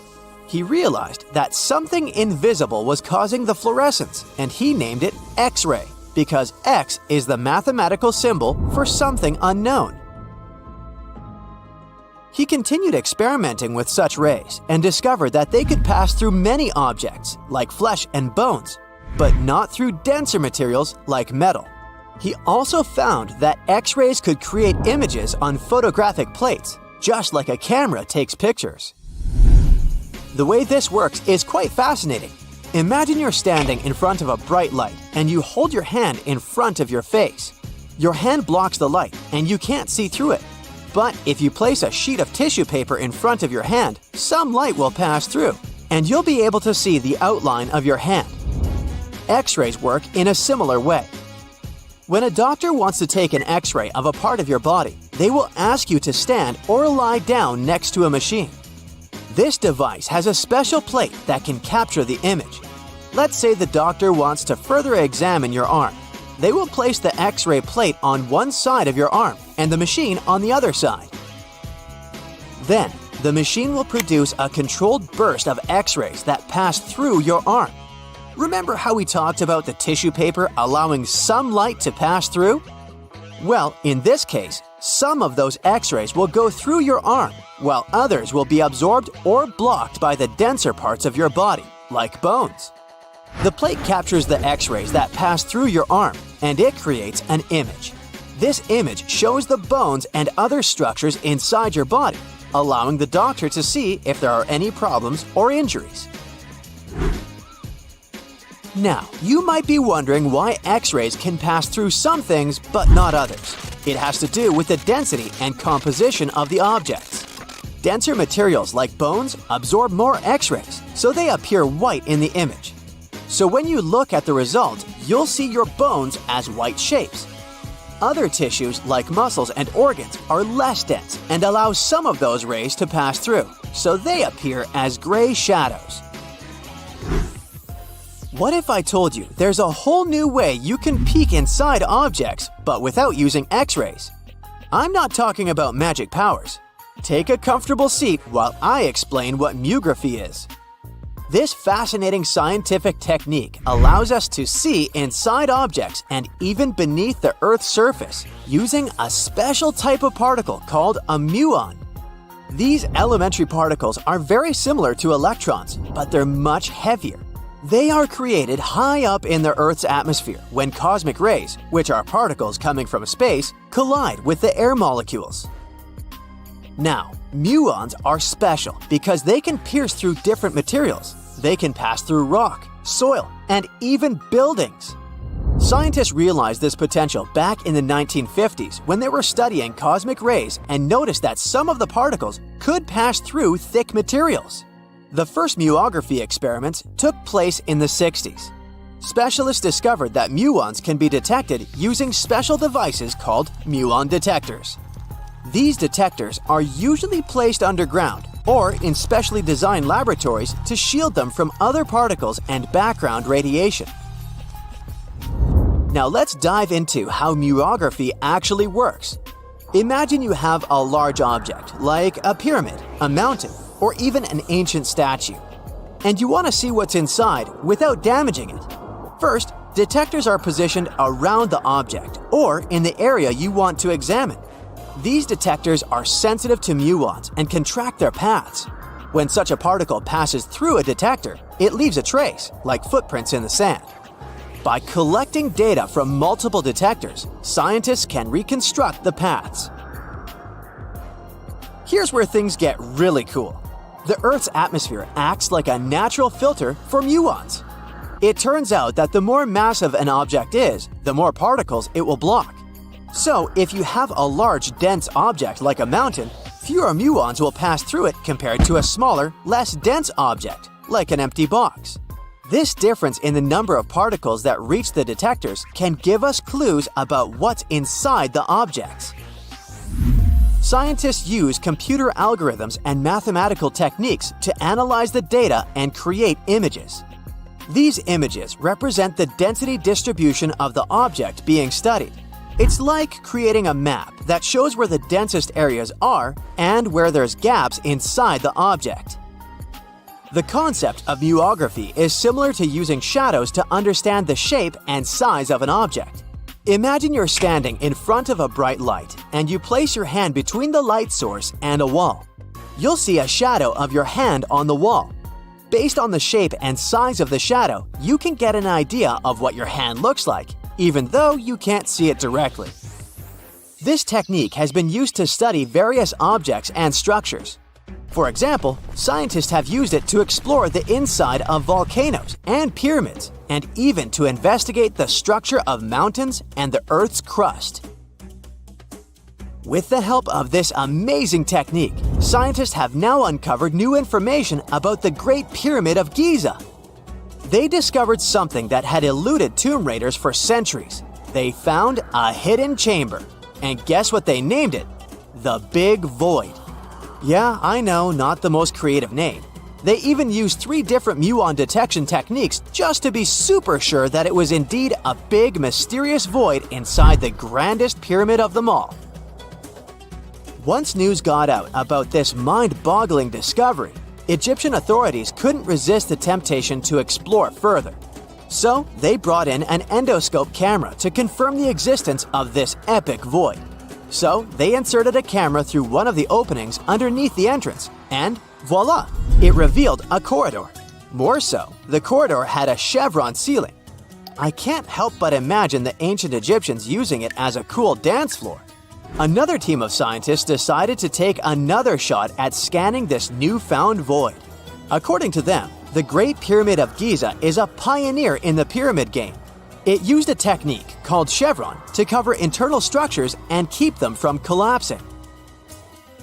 Now, why did the ancient Egyptians build this corridor and the grand void it leads to? One theory suggests that the corridor was built to relieve pressure inside the pyramid. Another theory says that the void could be a result of the pyramid's construction process. It could have been an internal ramp used to move roof blocks into position, and then it was left there or filled loosely with rubble. According to other enthusiastic explorers, there might be another burial chamber waiting to be discovered. They believe that the pyramids were built with a dash of randomness in the construction process. As the builders worked their magic, they realized that some chambers wouldn't be able to handle the weight of a majestic sarcophagus. So they made adjustments on the fly, creating new plans as they went along. Whenever you hear about ancient ruins, you almost never picture them being suspended somewhere, or just randomly hanging on the branch of a tree, right? In fact, for most of the ancient artifacts we have exposed in museums all over the world, archaeologists did quite an impressive amount of digging. You see, buildings have this funny way of fading away over time if not properly taken care of. Sometimes we need to reuse some building materials, so an older construction may be sacrificed in the process. Other times, houses are abandoned, and once they are exposed to the elements on the surface, like rain or sunlight, they don't really stand a chance. Some just simply crumble away due to good old erosion. So the only way a piece of architecture can survive the test of time is if it's somehow gotten buried deep down. Now, how did they end up buried in the first place? Well, it's quite the comedy of errors. Ancient cities had a habit of gradually raising their ground level like a kid adding toppings to their ice cream sundae. You see, these settlements were always busy collecting food and building materials to keep up with their ever-growing population. But hey, who has time to deal with waste and rubbish? It wasn't exactly high on their to-do list back in the day. So when it came to building new houses, ancient civilizations found it much easier to save their sweat and tears by piling up the rubble and constructing right on top. But that's not all. Rivers would also occasionally flood and deposit a layer of sediment on the city floors, further encapsulating those ancient constructions. And in those dry regions like the desert, where the wind likes to show off its sand and dust dance moves, you can bet it was a constant struggle to keep the establishments clean. One hilarious example is the Sphinx, which had its head buried in sand until a group of archaeologists unearthed it in 1817. Some ancient towns eventually got covered up because they were completely abandoned. With less human activity to control their expansion, plant seeds couldn't resist the opportunity and sprouted all over the place. They gobbled up carbon dioxide from the air and grew, adding more and more bulk to the ground. Those cheeky roots even decided to stabilize the soil made from decaying plant matter, creating layers upon layers of earthy goodness. It's like the ultimate DIY project Mother Nature embarked on, with plants as her loyal helpers. The act of digging into the secrets of ancient civilizations is not just about unearthing a lost world. It's also an epic quest to reveal the hidden treasures beneath layers of history. But how do archaeologists know where to dig in the first place? If everything is covered in layers upon layers of sediments, debris, and plant roots, they must have some sort of system they rely on before embarking on a new project, right? For starters, they're not always the ones suggesting an archaeological dig in a certain location. Let me explain. Let's say you're a contractor and you want to build a new fancy apartment complex in your city. Some local legislations have certain requirements before your project can start, though. For instance, before anyone starts building on a piece of land, they might need to bring in specialists to check the soil. These clever folks can be archaeologists, geologists, or paleontologists, and they need to keep an eye on things during development. If any artifacts or ecofacts, fancy word for organic remnants, are discovered, these experts swoop in to excavate and study them. But what about sites that have nothing to do with bulldozers and yellow hats? Archaeologists have more than one trick up their sleeves when it comes to locating ancient hotspots. They dive deep into historic records with a healthy dose of detective work. By sniffing out old documents and maps, they can piece together the puzzle of human activity in a specific area. If a site has been visited before, it's even better. Finding records of past excavations or historical accounts can give archaeologists lots of information on where to continue their treasure hunt. Before archaeologists start swinging their shovels, they engage in a bit of a visual scan mission. Armed with a grid system, they'll stroll around the site, keeping their eyes peeled for any artifacts that might be hiding just beneath the Earth's upper layer. From groundstone tools to historic glass and even ancient garbage dumps, yes, they're all so valuable. These keen-eyed explorers can spot signs of human activity faster than most people. If they stumble upon midden soil, fancy term for a garbage dump, they know for sure that humans once called this place home. Archaeologists don't just rely on their trusty shovels, though. They have an arsenal of gadgets to aid in their search for hidden wonders. Geophysical tools are like their secret weapons. Take the resistivity meter, for example. This clever contraption measures the electrical component of the soil and any buried features or artifacts. A buried wall, for instance, will create a different resistivity reading than the surrounding soil. Magnetometers and ground-penetrating radar work in similar ways, showcasing potential hints of ancient treasures in the soil. And who could forget our trusty old friend, the GPS? It helps archaeologists map out precise locations, like a high-tech treasure map, leading them straight to their pot of gold. Care to virtually visit some of the most important archaeological sites in the world? Well, follow me. In the United Kingdom, for instance, you'll find this interesting place called Stonehenge. It's one of many henges scattered around, but this one really takes the cake. Picture this: massive ancient stones standing tall and proud, arranged in a funky outer ring and an inner horseshoe, with some smaller stones thrown in for good measure. And guess what? These amazing stones have been around for over 5,000 years. Talk about a serious case of rock-solid longevity. Now, here's where it gets interesting. According to local folklore, the legendary wizard Merlin whipped out his magic wand and poof! He teleported these massive stones all the way from Ireland. Apparently, some giants had assembled them there, but Merlin decided they would look much better at their new location. Others think it's just the ruined remains of an old Roman spiritual edifice. These amazing structures were built by our Bronze Age ancestors. With their simple tools and limited tech, they managed to create this monumental masterpiece. Impressive, right? Unfortunately, there's still so much we don't know about this area. Stonehenge's initial purpose remains a mystery to this day. Sure, there are lots of theories, but scientists have yet to agree on the subject. However, we do know that it's perfectly aligned to catch the sunrise during the summer and winter solstices. The ancient city of Pompeii is an equally amazing archaeological site. Picture this: Mount Vesuvius, a notorious troublemaker, decided to throw a volcanic tantrum and completely covered this ancient Roman city. It turned it into a time capsule, located outside present-day Naples in Italy. Fast forward to the year 1748, when a bunch of adventurous explorers stumbled upon Pompeii. Lo and behold, they discovered a treasure trove of well-preserved goodies: streets, houses, food. Probably a bit stale by then. Blingy jewelry, fancy sculptures, colorful frescoes, everyday household items, and even animal and human remains.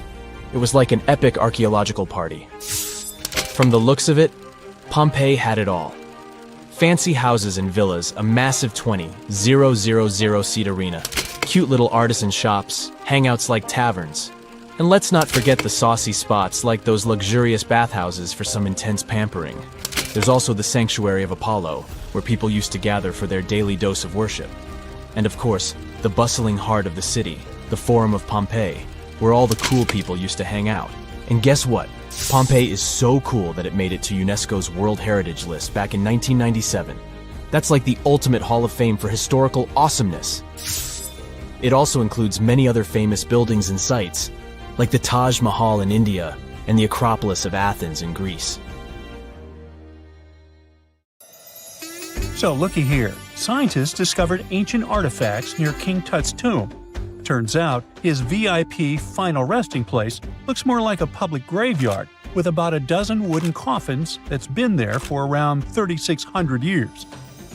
Okay, I might have exaggerated a tad. The 11 tombs weren't exactly right next to King Tut, but they were close, near the same city of Luxor. New findings in Egyptian tombs can help us piece together what life was like in ancient Egypt. And guess what? Ancient Egyptians seem to have been remarkably like us, modern humans. Say, the women have always loved jewelry, and archaeologists retrieved a beautifully made necklace with 30 amethyst beads and 2 agate beads, plus a hippo head amulet. Bet it was all the rage back then. Researchers also discovered 2 copper mirrors. One had a handle shaped like a lotus, and the other was decorated with Hathor, the ancient Egyptian deity of the sky, women, fertility, and love. These recent excavations near Tutankhamun's burial site led to another jaw-dropping revelation. For the first time in thousands of years, fragments of Queen Hatshepsut's Valley Temple were uncovered. This fearless woman was thought to be the second female pharaoh, who ruled with both courage and wisdom, leaving a legacy as solid as the stones themselves. Her temple, hidden for ages, opens a window into a time filled with power, intrigue, and spiritual devotion. Archaeologists found over 1,000 beautifully decorated stone blocks on the outskirts of Hatshepsut's funerary temple. There were very few women who managed to take the throne in ancient Egypt. Another tomb was found nearby, and it belonged to the overseer of Queen Teti Sheri's palace, whose name was Jehuti-Mez. Queen Hatshepsut seems to have even more tombs, aces up her sleeve. These tombs were carved into the rock instead of being built as pyramids, showing a unique ancient perspective on how to protect the soul in the afterlife. Experts managed to retrieve some cool ancient pieces from the site. Toys made of clay, mummy masks, winged scarabs, and some amulets. Sadly, there surely used to be way more artifacts, but over the last centuries, there have been people other than archaeologists to stumble upon this site. It's likely that looters got to these tombs before them and may have taken some valuable items. But they did leave behind some cool stuff for the researchers, like pottery used for offerings of bread and meat, along with archers' bows that connect the tomb's owners to the Egyptian military. Meanwhile, soul protection is way more important than you might think, especially if you're roaming around Luxor looking for ancient secrets. You aren't scared of King Tut's curse, are you? Let me tell you what happened to those who weren't scared, but promise me to take it with a dash of salt, okay? For years, Egyptologists, especially those who believed in paranormal activity, were convinced that there was an unsettling curse surrounding Tutankhamun's archaeological discoveries. This belief stemmed from the mysterious and untimely demise of several excavators who discovered the tomb in 1922 with no logical explanation for why they passed away. It was just easier to chalk it up to something supernatural and avoid the whole mess. But it turns out it wasn't a curse at all. It was likely the radiation that caused those excavators to perish. Now, you might wonder where the radiation came from. After all, while radioactivity was discovered in the 19th century, ancient Egyptians, despite their impressive pyramids, didn't have any radium lying around to make Tut's tomb glow like crazy. So, what could be the real story? It might have been toxic waste behind it all.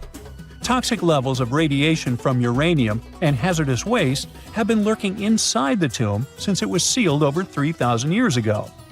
The burial chamber of Tutankhamun's tomb reportedly has such high radiation levels that anyone who steps inside could easily end up with a fatal dose of radiation sickness or an incurable condition. By the way, you can have a somewhat similar level of radioactivity if you don't get rid of those moldy dinner leftovers you left to perish in your fridge a month ago. But this radioactivity isn't exclusive to Tutankhamun's tomb. Ancient Egyptian artifacts discovery is rewarding yet dangerous due to unusually high radiation levels in Old Kingdom tombs all over Egypt. Geiger counters have detected radiation at 2 sites near the Giza pyramids, and radon, a radioactive gas, has been found in several underground tombs in Saqqara. Interestingly, experts believe that the builders of these ancient tombs were aware of the toxins, as some eerie warnings were carved into the walls of many tombs. One inscription ominously declared, "They that break this tomb shall meet their end by a malady that no doctor can diagnose."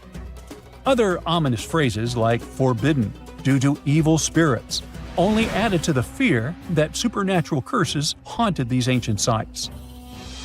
Ominous signs have stunned archaeologists since forever, but the fear grew even stronger a century ago with the mysterious passing of Lord Carnarvon, who funded King Tut's excavation in 1922 and reportedly explored the treasure-filled rooms, along with several others who entered the tomb. Arthur Weigall, another British Egyptologist who was present at the tomb's opening and is credited with starting the curse myth, passed away young when he was just in his 50s in 1934. Chances are the condition that made him pass was connected to radiation. In total, 6 out of the 26 people who were there when the tomb was opened met their end within a decade from various causes. Not only X-ray exposure, those reasons include asphyxia, stroke, heart failure, pneumonia, and even poisoning. Well, isn't this getting a little grim? There was one guy who opened the tomb and somehow managed to avoid the infamous curse, Howard Carter, or so it seemed. Some folks pointed to his survival as proof that the curse wasn't real. After digging up the tomb, Carter published several books on the topic and shifted gears from archaeology to dealing in antiquities for various museums. Despite dodging demise or injury, rumors swirled about how the curse may have impacted him in other ways. One of the big stories linked him to Lord Carnarvon's daughter, Evelyn. Some said he was madly in love with her, but she married someone else, so he chose to stay single. Others claimed they had an affair while she was in Egypt, which ended when her father passed away and she left the country for good. However, there wasn't much evidence to support these stories. Evelyn was just 6 when they met, and they remained friends until his last breath. She was even one of the few attendees at his funeral, but denied any romantic involvement, saying they weren't that close. A year after the revolutionary discovery near King Tut's tomb, Evelyn married politician Sir Brograve Beauchamp and had a daughter. That same year, Beauchamp toured the tomb with his parents, guided by Carter himself. Carter never married and, aside from those posthumous rumors about Evelyn, had no other romantic connections. While the curse adds an intriguing twist to his life story, his tendency to keep relationships at arm's length was evident long before the tomb was opened. It seemed Carter just wasn't a people person. In 1939, after battling a serious illness, he ultimately succumbed to fate. He was 64, which was a pretty common life expectancy in the UK back then, so no one really thought it was off and linked it to an ancient curse. When he passed, it turned out he had several artifacts from Tutankhamun's tomb in his London apartment, which were eventually sent back to Egypt, marking what some viewed as the curse's end. Who knows? Maybe if he hadn't had all those ancient souvenirs at his place, he would have lived way longer. But all the other demises might seem off. The curse theory was likely fueled by some strange events during the excavation. Carnarvon got a mosquito bite that became severely infected, and around the time they opened the tomb, Cairo experienced a bizarre power outage and a freak sandstorm. Back in England, the Earl's dog, Susie, managed to escape from Carnarvon's house and began barking frantically at seemingly nothing. At least that's what the staff and family saw. Strangely enough, at the very moment her owner's heart stopped, Susie started howling and fell down without showing any signs of life. Maybe radiation didn't play a crucial role after all, and those were indeed ancient artifacts from King Tut's tomb that made them all perish. Spooky, huh? You have heard about Nikola Tesla. You have definitely heard about the Great Pyramids in Egypt. But what if I told you that Tesla may have probably uncovered the ancient mystery surrounding the pyramids? Wait, what? Is this a crossover episode? Nope. It's highly probable that the secrets of the pyramids are hidden in plain sight.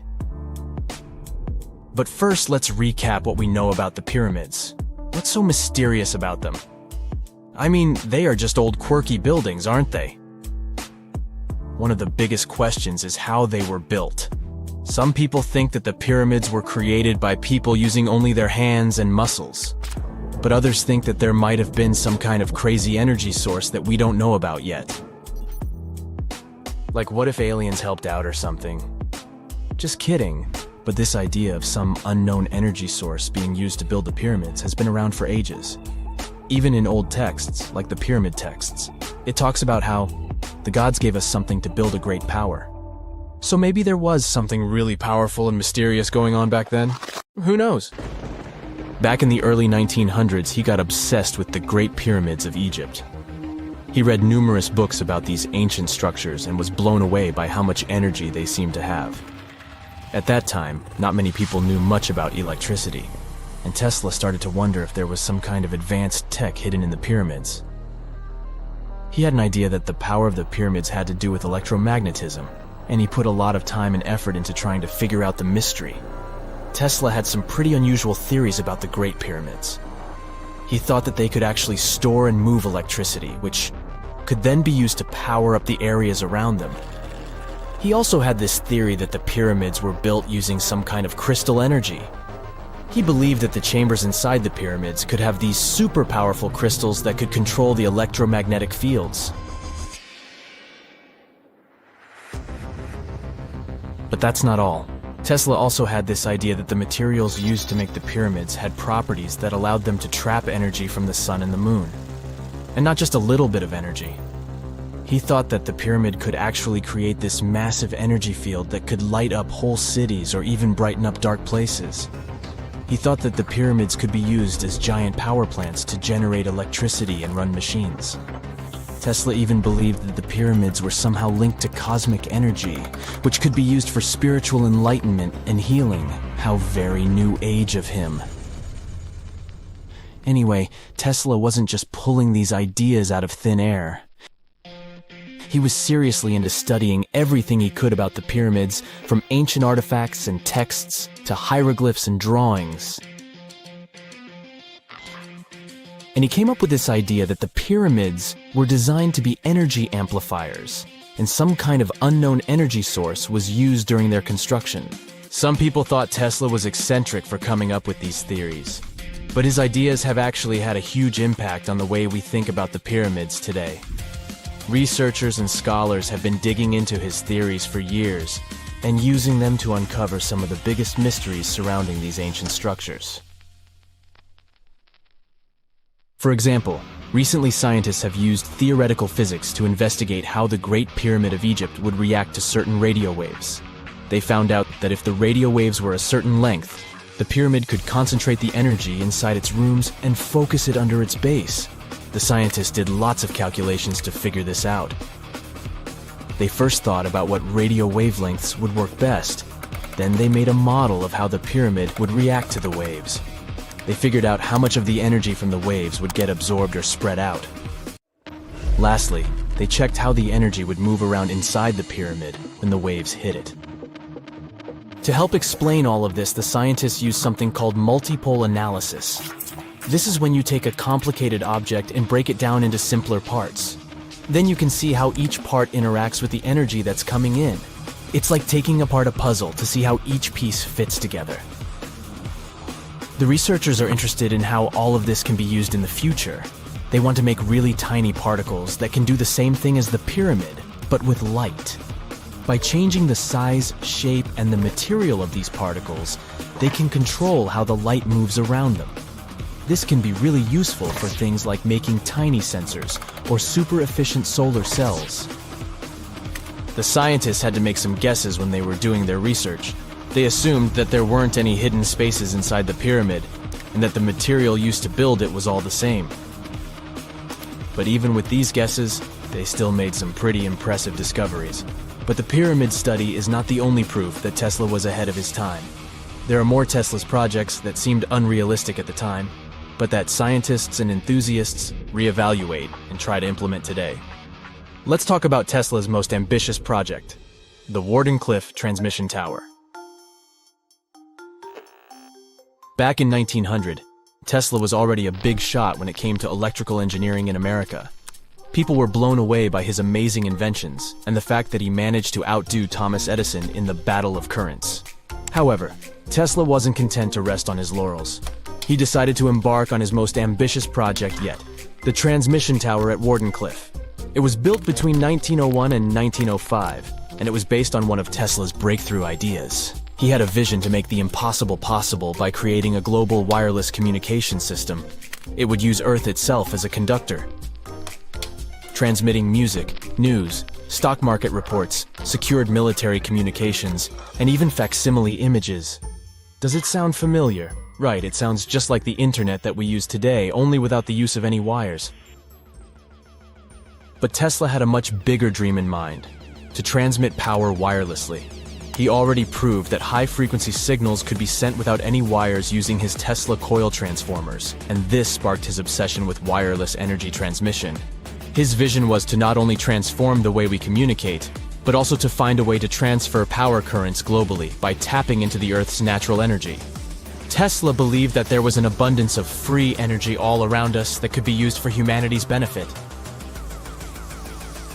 In 1899, he conducted some top-secret experiments and got convinced that it was possible to transmit electrical power through the Earth's upper atmosphere. This is actually how the Wardenclyffe Tower was created. It was supposed to be the prototype station for a network of towers all over the globe that would provide the whole world with wireless energy. Unfortunately, Tesla didn't have the resources or the patience of his investors to bring this project to fruition.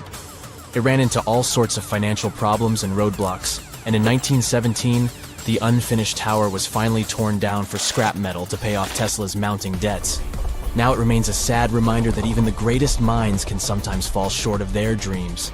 The original red brick laboratory, however, is still there, and it is the only Tesla lab that has survived. Fun fact, in 2017, a film crew made a crazy discovery. They used ground-penetrating radar to explore the area around Wardenclyffe, and they found a whole series of tunnels stretching for hundreds of feet underneath the site. Nobody knows exactly what these tunnels were used for, but people have been speculating for years that they were part of Tesla's grand plan. Wardenclyffe, of course, is a major landmark for Tesla enthusiasts from all over the world. Who knows? Maybe someone will finally crack the mystery of the tunnels one day. But even if they don't, the legacy of Tesla and his amazing ideas lives on. It's nighttime, and you're about to walk inside Pharaoh Tutankhamun's final resting place. You know, King Tut. You don't have a torch, but at least you came with a flashlight. You walk down several flights of stairs and observe how the walls are carved in hieroglyphics and what looks like a spell. Those who take anything from this place will be doomed for life, the spell says. Even if you don't really believe it, this scares you a little bit. You find a huge stone door. Is it a trap? You manage to open it, but oh no, it's only an empty chamber. You check your map. It seems like you're heading in the right direction. After what feels like hours, you realize you must be trapped inside a labyrinth. You try to retrace your steps, but you can't find the door where you came in from anymore. That's it, you think to yourself. You've fallen for the pharaoh's trap. What's worse, you didn't bring a lunch. Okay, so we've all seen Hollywood movies where the main character is exploring ancient ruins and faces some seriously dangerous traps, right? We've been told Egyptian royalty protected their final resting places with venomous scorpions and snakes, sliding doors that will trap you for life, and giant rolling boulders that will crush anyone on their paths. The thing is, were these traps truly real? Well, I regret to be the one to break it to you, but this is all fiction. These elaborate traps were too technologically advanced for ancient civilizations to pull off. That is not to say, however, that there weren't any traps at all. Ancient civilizations, like the Egyptians and the Mayans, are known for their practice of building entire monuments dedicated to the ones who had passed away. These structures would often reflect the position of person occupied in society. So, for the really important people, the VIPs of their times, massive monuments were built to host their bodies long after they were gone. Some of these civilizations believed that a person's life would continue on the other side of the veil. For that reason, a person would be buried together with the belongings of their current life. If they had a lot of money and power and stuff, that meant their resting places would be filled with riches and gold. Now imagine if you lived in ancient Egypt and you knew exactly where all the pharaohs' tombs were located and had heard rumors of the amount of wealth kept in these places. Maybe you would be tempted to go check it out, right? We're talking about large rooms filled from floor to ceiling with golden artifacts, jewels, and even money. I mean, it does sound tempting. And since there weren't any security guards protecting the entrance of these places, Egyptians needed to get creative as to how they would protect these riches. These old civilizations found some traps to be useful. A recurring one was building empty rooms inside the monument to confuse a burglar. Now, let's take a look at Amenhotep III's final resting place as an example. It was built in the city of Luxor, in a spot also known as the Western Valley of the Kings. Two French engineers originally discovered the monument between 1905 and 1914 CE. The structure is huge and has more than 10 chambers, connected by long corridors and steep stairways. The King's Chamber is the most hidden one, and for an outsider to try and find it, they will probably enter a lot of empty rooms beforehand. Other pharaohs tried to protect their riches by commissioning monuments with false doors concealing pits that were up to 20 feet deep. This way, an unwarned and unwanted visitor would be surprised by the deep hole on their way to the king's resting chamber. Alongside false doors, pharaohs made sure to build labyrinth-style corridors and false walls. This way, robbers could take hours or days before they found the king's real chamber. As to pits with poisonous snakes on them, if there were any reptiles inside these monuments, they probably got inside on their own. and would most likely not stay there for long. There is no way snakes would survive years and years without food inside these pits. So yes, another Hollywood-induced belief right there. If these traps seem boring to you, archaeologists did find an interesting deterrent in the final resting place of the Red Queen of Palenque in Mexico. Palenque was one of the most powerful Mayan cities in pre-Columbian Mexico, and the Red Queen was believed to be the grandmother of the last Mayan king, undoubtedly a person of immense importance to the empire. In her honor, a huge monument was built to keep her body after her passing. The discovery of the tomb itself was already thrilling. Archaeologists found an ancient monument when digging at the site back in 1994. The first thing they found was a room with a hidden door. Once they opened the door, they discovered a long corridor. Finally, at the end of this corridor was the Queen's chamber. The team of archaeologists was beyond excited to unearth this chamber with the mummy of the Queen herself still inside it. They found her to be accompanied by her pearls, jade shells, and expensive rocks. But as the team explored the remains, they saw something rather strange. The room was filled with a red-colored powder. Researchers knew that the color red was important to the Mayan people, and that much of their clothing and buildings were decorated with this color. But they didn't understand why the queen was buried with this unknown red substance. After they took a sample back with them for further analysis, they discovered that the red powder was cinnabar, a very dangerous mineral. This powder, when inhaled, can cause, shall we say, severe health damage to a person. The team concluded that this could only be a trap for anyone trying to steal her riches. Okay, so dangerous powders might have worked as the most intense traps we've seen until now. But perhaps the cheapest way to keep out unwanted visitors was to advertise spells written out all over the monument. We'd probably laugh at these today, but back in the day, they were more or less effective. Spells usually said that the person who took anything from that place would meet a tragic fate. Some spells said that robbers would lose their houses in big fires or terrible floods. Other spells said burglars would have incurable and undiagnosed health issues, but they weren't really enough to stop people from taking any gold. There are some stories surrounding how these spells might have been real. One of them is from the famous British Egyptologist Howard Carter, the one responsible for unearthing Pharaoh Tutankhamun's resting place in the 1920s. After months of unsuccessful digging, Carter discovered the tomb's existence by chance. He found the entrance to a stairway right beneath the soil where he had been searching all those months. With the help of a team, he cleared the piles of sand blocking the stairs and discovered a doorway.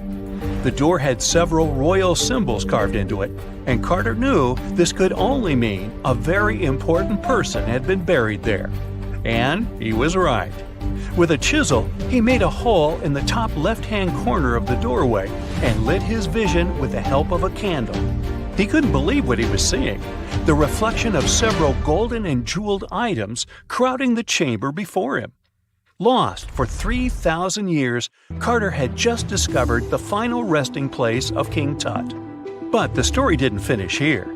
This discovery was accompanied by a series of unfortunate events that led people to believe it had something to do with the pharaoh's spell. Carter himself mysteriously passed away just a few years later, and some of his assistants lost their houses in floods, just like one of the spells threatened. Some say it's just coincidental, as there's no real proof of these things being connected. Well, what do you think?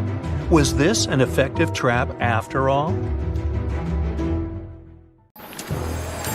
The story goes that two Mayan twin boys loved to play ball. Sure, they were really good at it, but they also made a lot of noise when playing. The lords of the underworld soon became bothered by the sound and summoned the two boys to the underworld, a place the Mayans called Xibalba. As soon as the boys reached their gloomy destination, the lords of the underworld began putting them through a series of tests. Soon enough, the inexperienced twin boys failed the tests and lost their lives. But this was not in vain.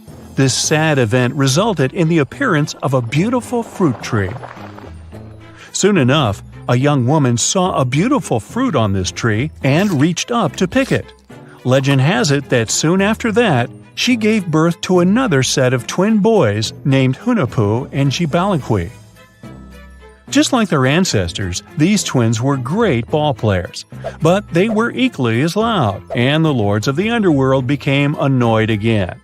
They decided to ask this pair of twins to come to play a game in the underworld, hoping to get rid of them too.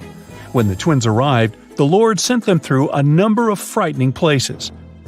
The first one was the House of Gloom, which was very dark.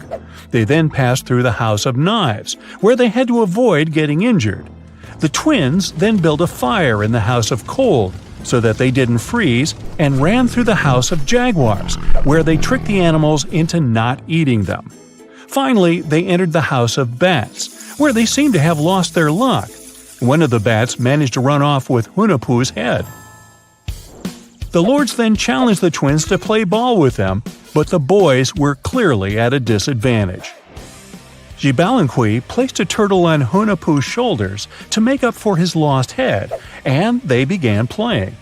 As the lords became distracted by an animal near the court, Gibalanqui stole his brother's head and placed it back in its place. Much to the annoyance of the lords, the twins were now able to tie the game. Hunahpu and Gibalanqui continued to perform a series of tricks for the lords of the underworld. One of them involved Gibalanqui injuring Hunahpu and then bringing him back to life. The lords were so impressed by the twins' performance that they asked them to do the same trick on them. Of course, the twins agreed, but after performing their trick on some of the lords, they refused to revive them. Seeing what had happened, the lords of the underworld admitted defeat and begged for their lives, promising not to intervene in the lives of people ever again. Hunahpu and Gibalanqui were happy to have avenged their ancestors and gained the respect of the lords. Legend has it that the lords of heaven were so impressed by the twins that they took them to live in the sky by turning them into the moon and the sun. The Maya civilization was one of the most dominant indigenous societies in history, and their folklore and traditions are still discovered and studied today. They used to live in a territory called Mesoamerica.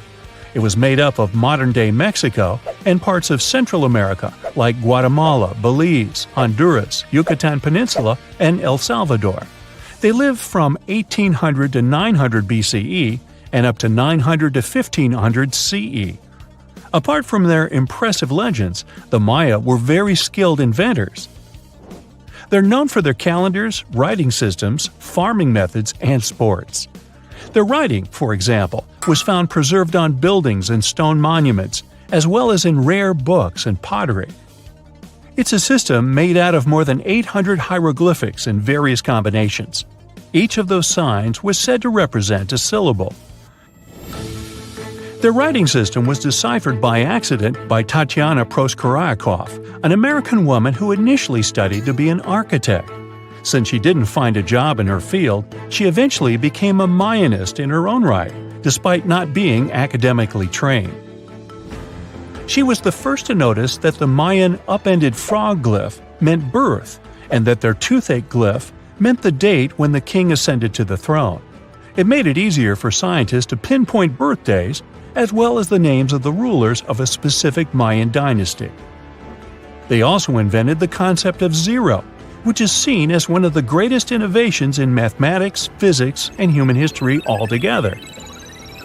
Sure, even back then, people understood the idea of having nothing, but the concept of zero as a number is a relatively new invention. A fun fact about Mayans is that they really liked hats. The bigger your hat was, the more important you looked. Not only was it a sort of fashion statement, but it also made them look taller, which was a big deal for their aesthetic.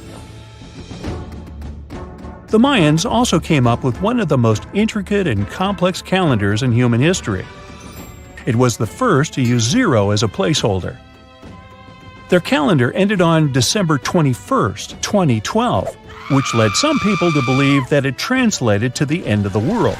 Obviously, that was not the case. It just so happened that the date coincided with the end of a Mayan cycle of years. But as advanced in science and astronomy as they were, they did make some mistakes. One of them was their belief that the world was flat. Their theory was that the four corners of the world were watched by the brother lords, who kept the sky from falling over their lands. Hats off for their menus, though, as they were well-known chocolate eaters. They turned eating chocolate into a form of art. The drink they made wasn't really like the hot chocolate we enjoy today, though. The recipe included mixing cacao with water, honey, chili pepper, cornmeal, and other ingredients to make a foamy, spicy drink. The ritual of drinking cacao was a crucial part of their celebrations. We're not done discovering all the amazing parts of their architecture and civilization. It was only a few years ago that a Maya pyramid was found at Tonina, in the Mexican state of Chiapas. It was estimated to be more than 1,000 years old. The reason why it escaped archaeologists for so long was that it lay hidden under what was believed to be a natural hill. The ruins of two Mayan cities have been recently discovered in the Mexican state of Campeche. Why didn't we find them until now? Well, they were concealed by really thick vegetation, which made it difficult for archaeologists to reach them. The Mayans didn't just disappear. Their descendants are still around today, many of them choosing to live in their ancestral homelands. You can find them in Guatemala, for example, where the Maya people make up the majority of the population. Overall, the Maya ethnic group contains people that speak different Mayan languages, such as Yucatec, Quiche, Quechua, or Mopan. They had no idea what a spa day was, but the Mayans really enjoyed a nice sweat once in a while. Sweat lodges were discovered around ancient Mayan sites. They were built out of stone or adobe. These rooms were an essential part of their cleansing and healthcare rituals. One of the earliest sweat lodges was found in Quello in northern Belize and appeared to date back 3,000 years.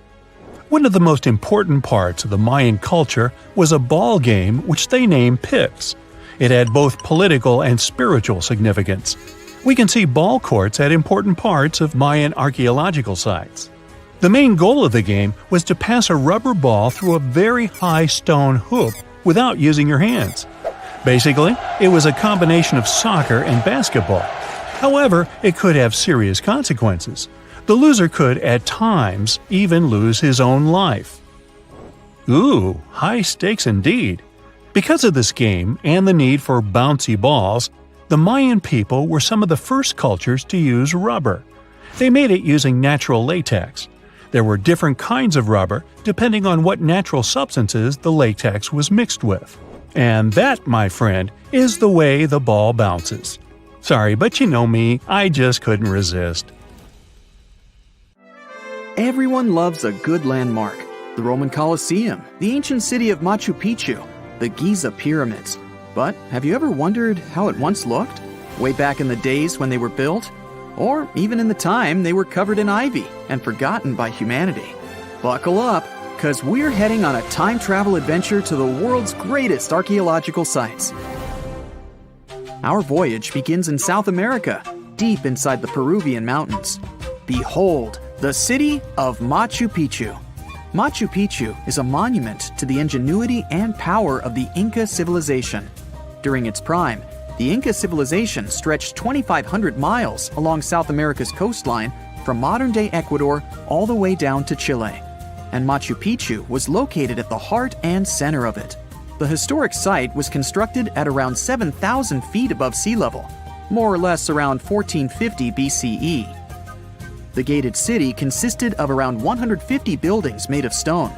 The Incas managed to build temples, houses, and even a complex aqueduct system to irrigate the entire town. And yes, they did all that without the help of wheels or any instrument made of iron.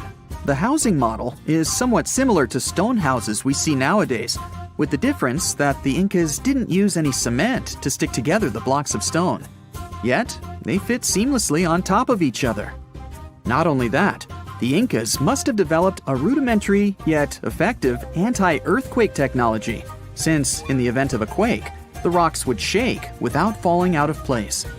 If Machu Picchu had been built today, it would have cost over $70 million to finish the entire thing. The purpose of the site is still a mystery to many historians. Theories suggest that it could have been built as a ceremonial site, a safety base for the Inca people, or even a retreat for royalty. What we know for a fact is that in the 16th century, 100 years after Machu Picchu was built, its population abandoned it, with tree roots taking over the majority of the site and keeping it hidden from humankind for over 4 centuries. It wasn't until the 20th century that the world was reintroduced to Machu Picchu when a Peruvian farmer led Yale University professor Hiram Bingham III to visit the site. Since then, Bingham and many other explorers dedicated their lives and research to studying the archaeological wonder of Machu Picchu. Now, for the next stop on our time-traveling vehicle, the city of Pompeii in Italy. Pompeii has crowded our collective imagination for many years. The eruption of the Mount Vesuvius volcano in 79 AD and the destruction of an entire city is hopefully not something that will happen again. But I bet you're wondering, what did Pompeii look like on its last day? It took 18 hours for Pompeii's streets, markets, houses, and forums to be buried under millions of tons of volcanic ash.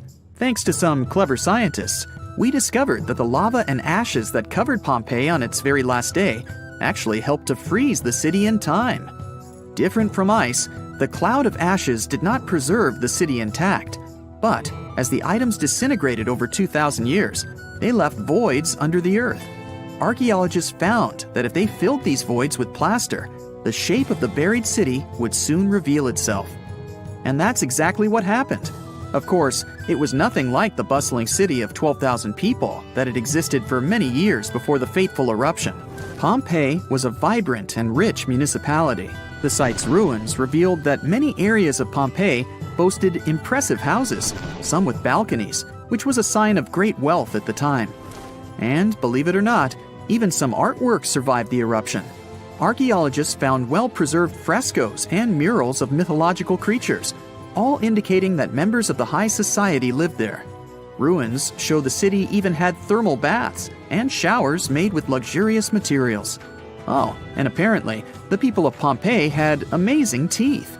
Yes, archaeologists could see even that tiny level of detail from the plaster molds they recovered from underground. Still in the Italian territory, we find one of the world's biggest tourist attractions, the Roman Colosseum. It was built as an amphitheater during the reign of Emperor Vespasian, around 70 AD. It wasn't until 80 AD that Vespasian's son, Emperor Titus, inaugurated the Colosseum. The monument was something to behold, with 157-foot-tall walls, over 80 entrances, and the capacity to host 87,000 people. All social classes and groups were welcome at the Colosseum, and this partly explains why it flourished for so many centuries. During the decline of the Roman Empire, around the 6th century AD, the Colosseum started being neglected and abandoned. The monument was looted, and some of its columns and stones were used to build infrastructure elsewhere. Only 1/3 of the original Colosseum still remains, and if it's big now, imagine what it once was. Greece was home to one of the world's largest empires. At the height of this empire, literally and historically speaking, more or less 2,400 years ago, the Greeks built a citadel known as the Acropolis. The Acropolis, which is composed of historical buildings, is considered to be one of the biggest landmarks of Western civilization to date. Tourists that visit the capital city of Athens today may be faced with yellowish and broken pillars of the Parthenon standing way up high in one of the city's hills. But way back when it was built, between 447 and 432 BCE, the imposing and majestic Parthenon was purely white, as the entire monument was built with gleaming white marble. The statues inside were made of gold. The Parthenon is a 23,000 square foot temple held up by 69 marble columns. The largest blocks of marble are massive, weighing around 10 tons each. And the most surprising fact is that the marble didn't come from Athens, but from a nearby site that stood 10 miles from the Acropolis, known as Mount Pentelicon. Historians intrigued by where the primary material for building the Acropolis came from found tiny and big blocks of marble all scattered around the floor of Mount Pentelicon. There was also a paved road that the Greeks had built to carry the rocks around. But perhaps the most impacting monument of all times is located at the heart of the Middle East, outside the Egyptian city of Cairo. The pyramids are considered one of the 7 wonders of the ancient world. The Giza pyramid complex was built as a tomb for the pharaoh Khufu around 4,500 years ago. Between 20 to 30,000 people took part in the construction process. It's composed of 3 pyramids. The massive monument is made out of approximately 8,000 tons of granite and over 550,000 tons of mortar, which gives it the appearance it has today. Would you believe me if I told you that the pyramids didn't always look like this? Far from it. They were shiny white with a golden triangular tip at the top. This is because the Egyptians used over 6 million tons of limestone to cover the entire rocky, step-like structure, all so that they could gleam white under the unforgiving sunlight of Egyptian skies. The Pyramid of Khufu remained the tallest structure on Earth made by humans for over 3,800 years. It was the only 8-sided pyramid in Egypt and was believed to align with Orion's belt. It's considered to be the most aligned construction facing north. In 1979, it was inscribed on the UNESCO World Heritage List. Let's head on down to the Indian city of Agra to quickly visit the Taj Mahal. You may know it as the Taj, but it can also be called by its more endearing name, a teardrop in the cheek of time. The Taj took over 22 years to build and was commissioned in 1632 by Mughal Emperor Shah Jahan as a declaration of love for his third and favorite wife, Mumtaz Mahal. It was made with ivory white marble, and amazingly, due to tight conservation, it still remains very similar to what it was when it was built. I think all this talk of landmarks got me thirsty for some traveling. What about you? Tell us in the comments below if you've ever visited some of these sites, or which interesting landmarks you'd add to this video. If someone finally invents time travel and you hop on a trip to the past, you won't recognize many of the things you know and love today. The Statue of Liberty and the Egyptian pyramids, some basic gadgets like the remote control and your laptop, and even the corn you have for lunch have all changed beyond recognition. When the pyramids were originally built in ancient Egypt and Giza and other places, they didn't look sandy brown at all. All of them were covered with white limestone. If you had seen them under the hot African sun, you'd have to look away. That's how smooth and shiny they were. Builders used around 6 million tons of this material for the Great Pyramid of Giza alone. It's the largest one you can still see on your trip to Egypt. The local rules were quite a thrifty crowd, and they reused some of the casing stones for other construction projects. A massive earthquake in the 14th century has also loosened some of the stones, so you won't see a lot of limestone, but some of it is still there, on top of the Pyramid of Khafre in Giza. It looks like it has a second peak on top of the first. In ancient times, all pyramids used to have capstones called pyramidions, covered in a mix of gold and silver.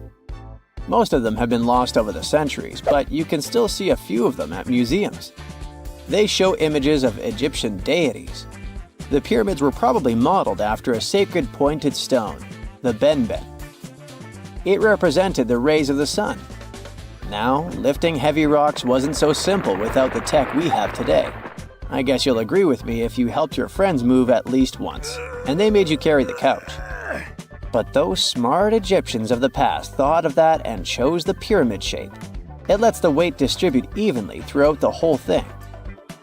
The Statue of Liberty has also had a major makeover since it was first unveiled in 1886. Believe it or not, it used to be a shiny brown color, just like a penny. 20 years later, it changed its color to green. It wasn't a fashion statement, but a chemical reaction. The statue is covered with hundreds of thin copper sheets. When copper reacts with air, it naturally forms a protective layer called verdigris. This layer protects what's under it from corrosion, and that's why statues and other things made of copper, brass, and bronze can last so long. When Lady Liberty first turned green, people in authority decided it would be a good idea to paint it all over. It was way before social media, so you couldn't just drop an angry comment under the post describing the idea. But they wrote about it in the local newspapers, and the public didn't love the idea. Then the Times interviewed a copper and bronze manufacturer, and he confirmed they shouldn't repaint it, because removing the protective layer would mean destroying the statue. Over the years, people have suggested painting Lady Liberty several times, but no one has ever done it. I don't know about you, but I can't imagine that lady in any other color, so I guess it's for the better.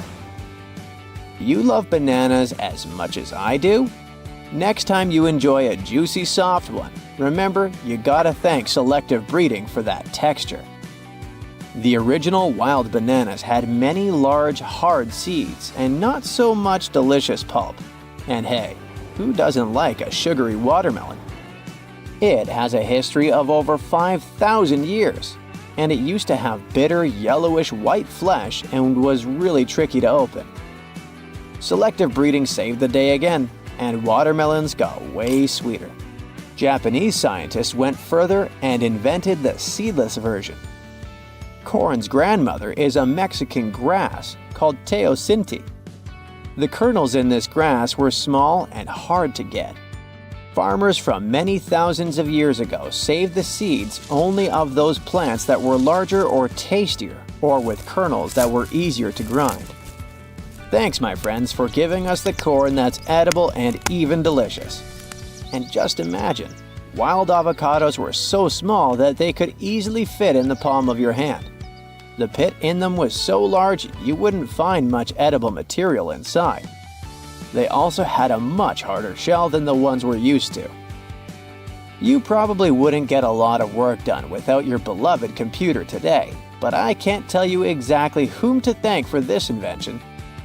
The ABC from 1942 is one of the contendants for the title of the first computer. It's short for the Atanasoff Berry computer, named after its inventors at Iowa State University. The ABC weighed over 700 pounds. Yep, yours must be way lighter than that. That big boy consisted of around 300 vacuum tubes and had a rotating drum, a little bigger than a paint can, and had small capacitors on it. A capacitor is a gadget that can store an electric charge, like a battery. The ABC could solve problems with up to 29 different variables to help scientists save some time. Like modern computers, it used binary digits, ones and zeros, to represent all numbers and data. Because of that, it was possible to do the calculations electronically. And now, my favorite part, the ABC finished one operation about every 15 seconds. Just for you to compare, it's millions of operations per second now. Unlike the tech we use today, the ABC did not have a changeable stored program, so the program could only do a single task at a time. An operator had to write down the intermediate answer and then dial that back into the computer. Sounds like another reason to be happy we live in the 21st century. That remote control you use for all sorts of appliances has gone a long way too. Nikola Tesla, who gave us alternating current, designed one of the first wireless remote controls back in 1898. He named his invention teleautomation and demonstrated it on a miniature boat controlled by radio waves. The boat had a little metal antenna attached to it. Tesla sent signals to the boat using a box with a lever and a telegraph key, which was his version of a remote control. Those signals set electrical contacts on the boat into motion and moved the rudder and the propeller, and Tesla was controlling the boat. The concept of the remote control soon spread to other gadgets. The first television remote control followed in 1950. It was designed by the Zenith Radio Corporation, called LazyBone. Don't take it personally, please. This LazyBone had a massive cable that was attached to the TV set, and those who tried it didn't fall in love with the invention because they tripped over that cord. I feel your pain, my friends. If you live or work on one of the top floors, you gotta love this one. Meet the first passenger elevator. It traveled at the speed of 40 feet per minute. not the fastest, I know, compared to today's record, which is 40 feet per second. But hey, it was built back in 1857 in New York and was more of a tourist attraction than a necessity. The elevator had a steam engine hidden in the basement of a 5-story building. 3 years later, they shut it down because the public didn't appreciate it. Otis Tufts filed the first patent for a vertical railway around the same time. His invention included an actual car with a bench inside for people to sit on. Sounds like a great spot to hang out with friends to me. What do you say? Then they started adding elevators to luxurious hotels around the world. They were entire rooms with a rich design, upholstered seats and mirrors on the walls, and sometimes even a small chandelier. There was an obligatory operator who'd close the door and the car would start its super slow ascent. It was still more about style than about speed, so I guess I'd choose the stairs. Secant, cosine, tangent, sine, 3.14159. Yeah, that was the cheer we heard coming from the trigonometry club back in the day. For the rest of us in math class, terms such as sine, tangent, and pi were just bewildering. Who invented these and why? Was their only purpose to make it harder for students? Well, not quite. Trigonometry was invented by the ancient Egyptians. They needed this knowledge to construct pyramids, and they did a pretty good job too. The Great Pyramid in Giza still stands today, some 4,500 years after it was built. No recalls either. So let's get out of that classroom and on a journey through time to reveal the secrets behind the ancient Egyptians' precision. Here you are, standing on the Great Pyramid's construction site, some 9 miles from Cairo. Well, the city still isn't there, as you're surrounded only by the desert and teams of construction workers. They're transporting large stone blocks weighing 2.5 tons each. They're inside a wooden sled that sits on large rollers. A crew of 8 men rolls these blocks along the ground. You immediately think of the rollers on a supermarket cash register. The principle is exactly the same, but the scale is greater, much greater. Scientists estimate that the Egyptians used 2.3 million such blocks in the Great Pyramid alone. And the block in front of you is one of the lighter ones. The heaviest of them weighed up to 15 tons. But where did all these blocks come from? Most of them originated from quarries around Giza. It's not that impressive, you think, but wait until you hear how ancient engineers transported the granite used in construction over 500 miles to the pyramid. There were no railways or highways back then, but the mighty Nile was always there. Researchers even believe that the Egyptians dug a canal to connect the Nile directly to the pyramid's construction site. All they had to do then was to wait for the flood season to begin, and voila! The rising water levels floated the heavy stone blocks for them.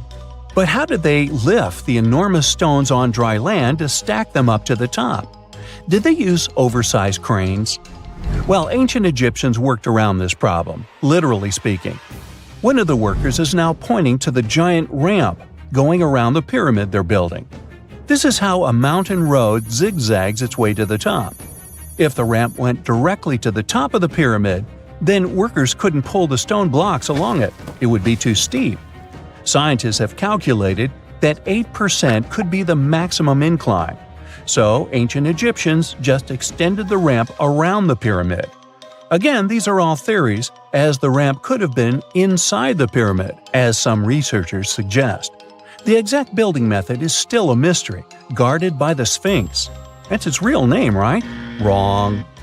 As the Great Sphinx is just the statue's alias. You know, the name writers take when they want to hide their true identity, or a singer's stage name. The Sphinx's real name, translated from Egyptian, means Horus in the horizon. That was the name for the Egyptian deity of the sky. The trail of mystery doesn't end there. As a man walks past you with a bucket of paint, he's going to add a touch of color to the Great Sphinx. Researchers found specks of this red color next to its ear. That was some strong paint, as it survived for thousands of years. You are now standing straight in front of the Sphinx. You look up. It's very tall, right? 66 feet to be precise. Now resist the urge to take a selfie. You can do it. Now you notice something else. It looks like the Sphinx is in the center of a giant triangle in the back. That's one side of the Great Pyramid. And no, your eyes are not playing tricks on you. The Sphinx really does sit in the center of the pyramid's lateral face. Here's where math comes in handy. A pyramid has 4 sides, called lateral faces. There's also a 5th face, the base, but that's not visible. It's, wait for it, face down. The Sphinx has one last mystery to reveal: its age.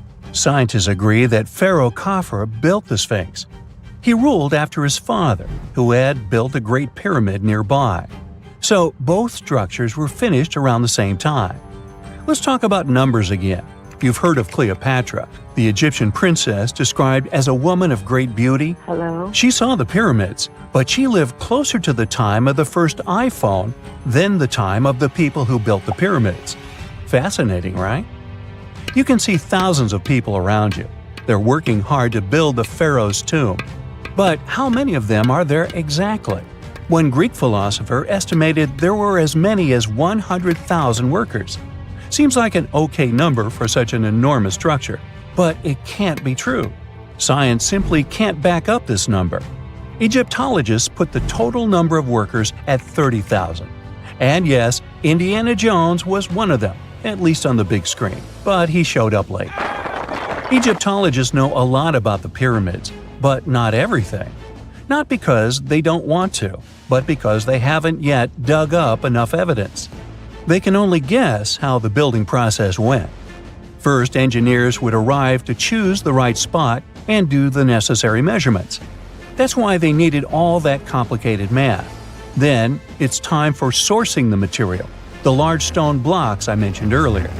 When boats deliver them to the site of the future pyramid, workers can finally do their thing. They operated in smaller groups, but there were at least 2,000 of them chiseling and carving away at any given time. Sounds like a typical construction site today? Well, that's because it is, just thousands of years ago.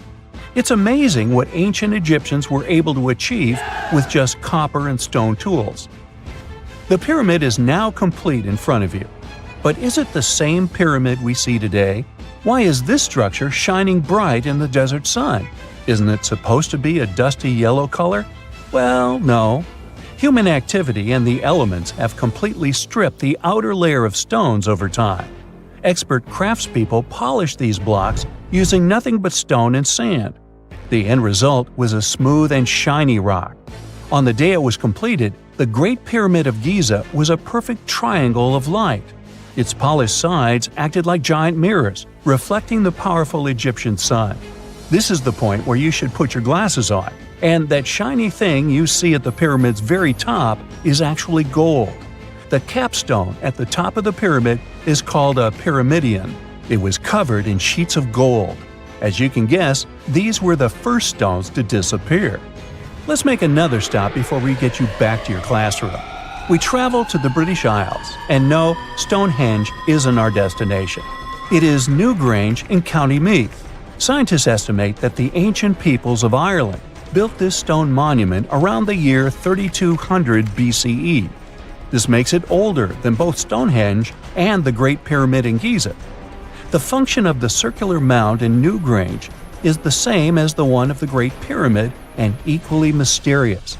The estimated amount of loose stone present in the valley is over 220,000 tons. And it's not just randomly thrown on a pile. The order in which the stones are set makes the structure water-resistant. That would explain how Newgrange had survived for so long. Kinda makes you want to splash out the cash for that waterproof phone case, huh? Well, you're back in your school desk, but today's math lecture is the last thing on your mind. You're thinking about how great the Egyptian pyramids are, and if we have something similar today. It turns out modern engineers are just as impressed with the Great Pyramid as you are. There's a glass pyramid sitting in the main courtyard of the famous Louvre Museum in Paris. The panorama of San Francisco wouldn't be complete without the 48-story Transamerica Pyramid. But Las Vegas went the furthest. There we find the Luxor Hotel. It's so big that it's the third largest pyramid on the planet. And guess what's in front of it? Yup, a replica of the Sphinx. It's 110 feet tall, 2 stories higher than the one in Giza. Yeah, everything's bigger in Vegas. In November 1922, a boy walked through the desert mountains of Egypt and discovered some ancient steps carved into the rock. Subsequently, this find became one of the world's largest and most significant archaeological discoveries. This step was part of Tutankhamun's untouched tomb. Archaeologists found about 5,000 ancient objects, including jewelry, fabrics, painted vases, and funeral masks. You've probably seen one of them. It has become one of the most recognizable attributes of ancient Egypt. More than 100 years have passed since then, and now humanity has finally become close to another large-scale discovery, the tomb of Cleopatra. This queen was the last active ruler of the Ptolemaic Kingdom of Egypt, who sat on the throne from 51 to 30 BCE. There are many ancient records about Cleopatra, her reign, and her unusual personality, but until now, no one has discovered the secrets about her passing away in the burial place. So, one archaeologist, Dr. Kathleen Martinez, has been studying ancient records and temples around Alexandria for decades, and concluded that the tomb of the queen should be located under the ancient city of Taposiris Magna, founded in 280 BCE. It was a big city on the northern coast of Egypt, where tens of thousands of people were engaged in trade and industry, and it seems that Dr. Martinez's guesses turned out to be correct. She and a group of archaeologists have discovered a secret underground tunnel near Alexandria, with a length of about 0.8 miles. It was cut into the rock under Taposiris Magna's temple. During further excavations, they found many things that indicate Cleopatra's tomb lies in the tunnel's depths. It's also possible that she is buried there together with the Roman commander, Mark Antony. According to ancient records, Cleopatra and Mark Antony loved each other and together opposed the Roman Senate, which declared Antony a traitor. The fact that natural disasters have occurred on the territory of Taposiris Magna for thousands of years can complicate the excavations. Earthquakes and floods destroyed the city and possibly flooded its underground tunnels. But archaeologists hope the ancient tomb remains untouched, and that it hides many treasures and records about the royal life of ancient Egypt during the reign of the last dynasty. There's a chance that excavations will go underwater and in the mud. This will require much time and funding, but archaeologists are sure it's worth it. Anyway, it's too early to say that Cleopatra is really buried there, but scientists have found many things in the tunnel that confirm this, including clay pots, dozens of coins with the image of Cleopatra and Alexander the Great, as well as a bust with the image of the Egyptian queen. Cleopatra is still one of the most popular personalities in Egypt, on an equal footing with Ramesses III and Tutankhamun. She inspired many films, paintings, and books, but what made her so popular? She became famous for her inconsistency. She was a beautiful, intelligent ruler who pulled Egypt out of the crisis and made it a prosperous power. Medieval Arabic texts say she knew chemistry, mathematics, and philosophy, and may have written several scientific books. She knew several languages and had excellent diplomatic skills. At the same time, there are many legends that she was a femme fatale who drove many men crazy. However, there's no evidence that her beauty was incomparable. The image of a stunning model was created by Hollywood when it made several films where famous actresses performed the role of Cleopatra. And the Roman Emperor Octavian, the adopted son of Julius Caesar, specially created the image of Cleopatra as an insidious seductress because he was her enemy. Even though she was born in Egypt, Cleopatra wasn't an Egyptian. Her ancestors were Greeks, among whom was one of the generals of Alexander the Great. However, the people of Egypt loved her. She learned the language and was very sensitive to the traditions of this country. She knew the history, mentality, and customs of ancient Egypt well. She raised the level of its economy and strengthened its status as a world power. Much of this was made possible thanks to her cunning and impressiveness. She loved theatrical performances and lavish celebrations. She knew how to surprise people and put on a show. But behind the exterior image of a luxury lover was an intelligent and calculating ruler. Ancient Egypt was a rich, luxurious country, and Cleopatra did everything to increase its wealth and strengthen its position in the international arena. For example, she was once in conflict with her brother Ptolemy XIII. The queen knew that she wouldn't be able to resist him, so she decided to attract Julius Caesar to their side. The Roman emperor arrived in Alexandria, where Cleopatra wanted to meet him, but Ptolemy knew about her plans and was about to prevent her from coming to Caesar. Then, instead of a rich and noisy arrival, Cleopatra decided to make her visit inconspicuous. She wrapped herself in a carpet or linen bag the emperor's servants carried into Caesar's private chambers. Cleopatra emerged from the carpet and impressed the Roman emperor with her beauty and determination. As a result, they fell in love with each other and became close allies. After some time, she impressed another influential Roman for diplomatic purposes. She arrived to meet Mark Antony on a golden barge with purple sails and silver oars. Cleopatra was dressed in the image of Aphrodite and sat under a magnificent canopy. Her servants dressed like cupids and were blowing her fan and burning incense. But Cleopatra created such a show for a reason. She knew that Antony revered Greek mythology and considered himself the embodiment of Dionysus. As a result, he was so impressed with this woman that he ended up marrying her. Cleopatra defended her crown, strengthened her alliance with Rome, and bore Antony 3 children. In Egypt, they threw big parties and enjoyed wealth with power. However, the relationship of a high-ranking official with the Egyptian queen caused a scandal in Rome. Octavian was Antony's primary opponent in the struggle for power, so he exploited the situation to darken the competitor's reputation. He used propaganda to make Cleopatra an insidious seductress in the eyes of Roman citizens. He accused Antony of succumbing to her charms. The Roman Senate supported Octavian and declared Cleopatra an enemy. In 33 BCE, this conflict reached a high point when Antony's navy clashed with Octavian's fleet. The latter won and forced his enemy to flee to Egypt with Cleopatra. According to some records, they took refuge near Alexandria. Pursued by the Romans, they hid in one of Cleopatra's palaces and met their end. Some legends say that Cleopatra was an expert in poisons. She provoked a venomous snake, a viper or an Egyptian cobra, to bite her. Also, according to another legend, she pricked herself with a poisonous needle.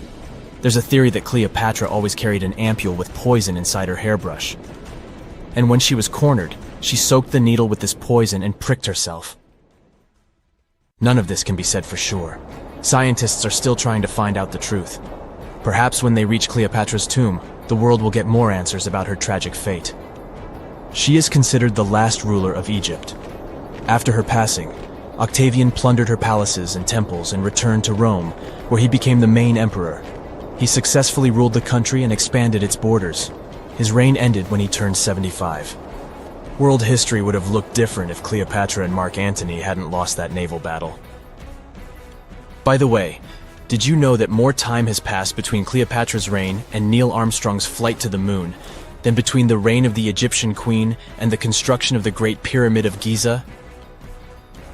Armstrong took a step on the Earth satellite in 1969, 38 years after the birth of Cleopatra. And the construction of the pyramid took place in 2560 BCE. Imagine how long the history of ancient Egypt is.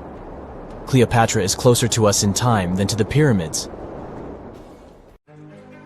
2 centuries ago, a 31-year-old Frenchman stormed into his brother's office in Paris. He had only one thing to share. "I've got it!" The man was so excited that he immediately collapsed. He spent the next 5 days in bed recovering his health. Who was this mysterious person, and why was he so thrilled? Jean-François Champollion made one of the greatest scientific breakthroughs in human history. He had cracked the code of Egyptian hieroglyphs. This enabled scientists to finally unravel the secrets of this ancient civilization. They weren't able to read hieroglyphs for nearly 2,000 years. After the Romans took over Egypt, the intricate writing system slowly faded away from people's minds. The last of the hieroglyphic texts date back to the 4th century. For thousands of years, Egyptians used images to show their lives. But the knowledge of how to read these pictures was lost to modern science. The story of hieroglyphs began in 3250 before current era. That's when ancient Egyptians developed writing. Their motivation was to better organize the distribution and storage of goods. One of the earliest examples is a ceramic jar that had an inscription in black ink. There were two major writing systems. The first were the hieroglyphs, which literally means sacred carving. Egyptians carved hieroglyphs in stone on temples, tombs, and similar monuments for 3,000 years. They present a system of pictorial texts. A pictograph is a picture or a drawing that stands for an idea of a word. It's a precursor to the true writing as we have it today. For example, when Egyptians wanted to write ibis, they would draw a small image of the bird. Hieroglyphs can be found on walls. They were a formal way of writing. The other writing system was hieratic. Egyptians mostly used it when writing on papyrus. That's an early, thicker form of the paper we have today. It soon evolved into demotic. This improved version became the most common writing systems in ancient Egypt. Then, in the early 4th century BCE, Alexander the Great took control of Egypt. This was the time when the Greek Ptolemaic dynasty ruled the country. You've probably heard of the last ruler of this dynasty, Cleopatra. During her time, Egyptian Demotic and Greek were used side by side. The two started mixing, and by the year 100, a new language emerged, Coptic. It slowly replaced the ancient writing system. Only Egyptian priests used hieroglyphs for the next couple of centuries, and then their meaning was lost to history. But not forever.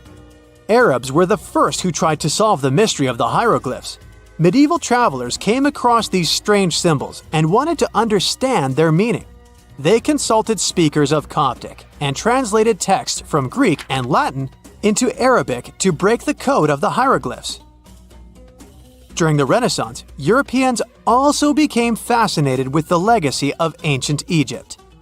Scholars from the Old Continent believed that hieroglyphs were a group of symbols as opposed to a written language. This was all about to change in 1799. A year earlier, Napoleon, the famous French ruler, arrived in Egypt.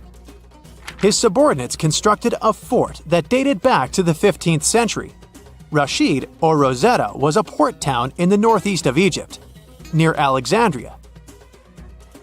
One section of the old fortification wall contained an interesting slab inside. The stone tablet was made of a granite-like rock. It was just 40 inches high and 30 inches wide. It contained 3 distinctive sections of text carved into it. The letters were in 3 scripts and 2 languages: hieroglyphs, Demotic, and Greek. It was a fragment of a larger ancient stela. These are upright stone slabs that are used to dedicate to a person or an event, but the one from Rosetta was damaged. 2/3 of the hieroglyphic text on the top was missing. The bottom Greek text lacked a cornerstone. The only fully preserved section was the writing in Demotic in the middle of the slab. It eventually ended up in the British Museum. The scientific community was intrigued, and the race was on to decipher it. Prints and casts of the slab went out all over Europe. Scholars already knew ancient Greek, so in theory, this shouldn't have been so hard. The first people who saw the Rosetta Stone thought the process would take 2 weeks. In the end, it took 2 decades. The main issue was the fact that hieroglyphs and spoken ancient Egyptian didn't have a connection anymore. Scientists didn't know what sounds the letters on the slab corresponded to. Imagine if English disappeared 1,000 years in the future. Then someone finds a tablet with the word dog. At first, they wouldn't know how to read the word or the individual letters. Even if they figured out how to pronounce the word, they wouldn't know its meaning. This is what linguists were dealing with in the case of the Rosetta Stone. The careful study of the artifact produced another find. The texts weren't direct translations of each other.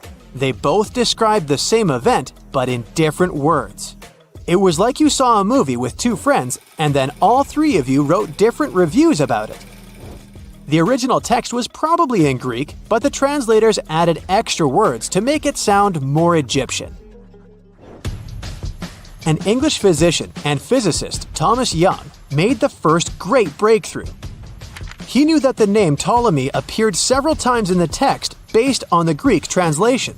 This wasn't an Egyptian name, so it was impossible to represent it with a single image. The only way to spell out this Greek name was to use symbols that sound like it when produced. This is called transliteration, and we have it today as well. This is how foreign-sounding words are written down in Chinese or some Slavic languages. Young focused on sets of hieroglyphs in oval frames. These are called cartouches. He experimented a bit but finally discovered that one of them read, Ptolemy the Great. The individual hieroglyphs that made up this name corresponded to sounds needed to produce it. This is where our mysterious man from the beginning of the video enters the picture. Champollion picked up where Young left off. He knew Coptic, so the Frenchman was able to determine what many other hieroglyphs sounded like. The eureka moment was close. It came while he was studying a cartouche from a site dedicated to Ramses II. It had 4 symbols. The last 2 were the same. He determined this was the sound S. The first symbol was the sun. This is Ra or Re in Coptic. So the cartouche read Ra something SS. Can you already guess the name? Of course, it's Ramses. This breakthrough finally cracked the code. Ancient Egyptian wasn't a mishmash of cool-looking images. It was a phonetic language that Jean-François Champollion discovered in September of 1822. The stone slab is today known as the Decree of Memphis. The Egyptian Council issued it in this city in the year 196 before current era. In it, they expressed their loyalty to the pharaoh.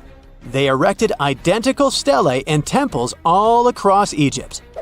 The Rosetta Stone was just one copy of them, but its content is less important than the fact that Champollion's translation gave these ancient peoples their voice again. During the 1800s, European scholars didn't think that the Egyptian civilization was much older than classical Greek or Roman. Now that scientists could read hieroglyphs, a whole new chapter of human history opened. One of the most famous finds in the history of archaeology happened in 1922.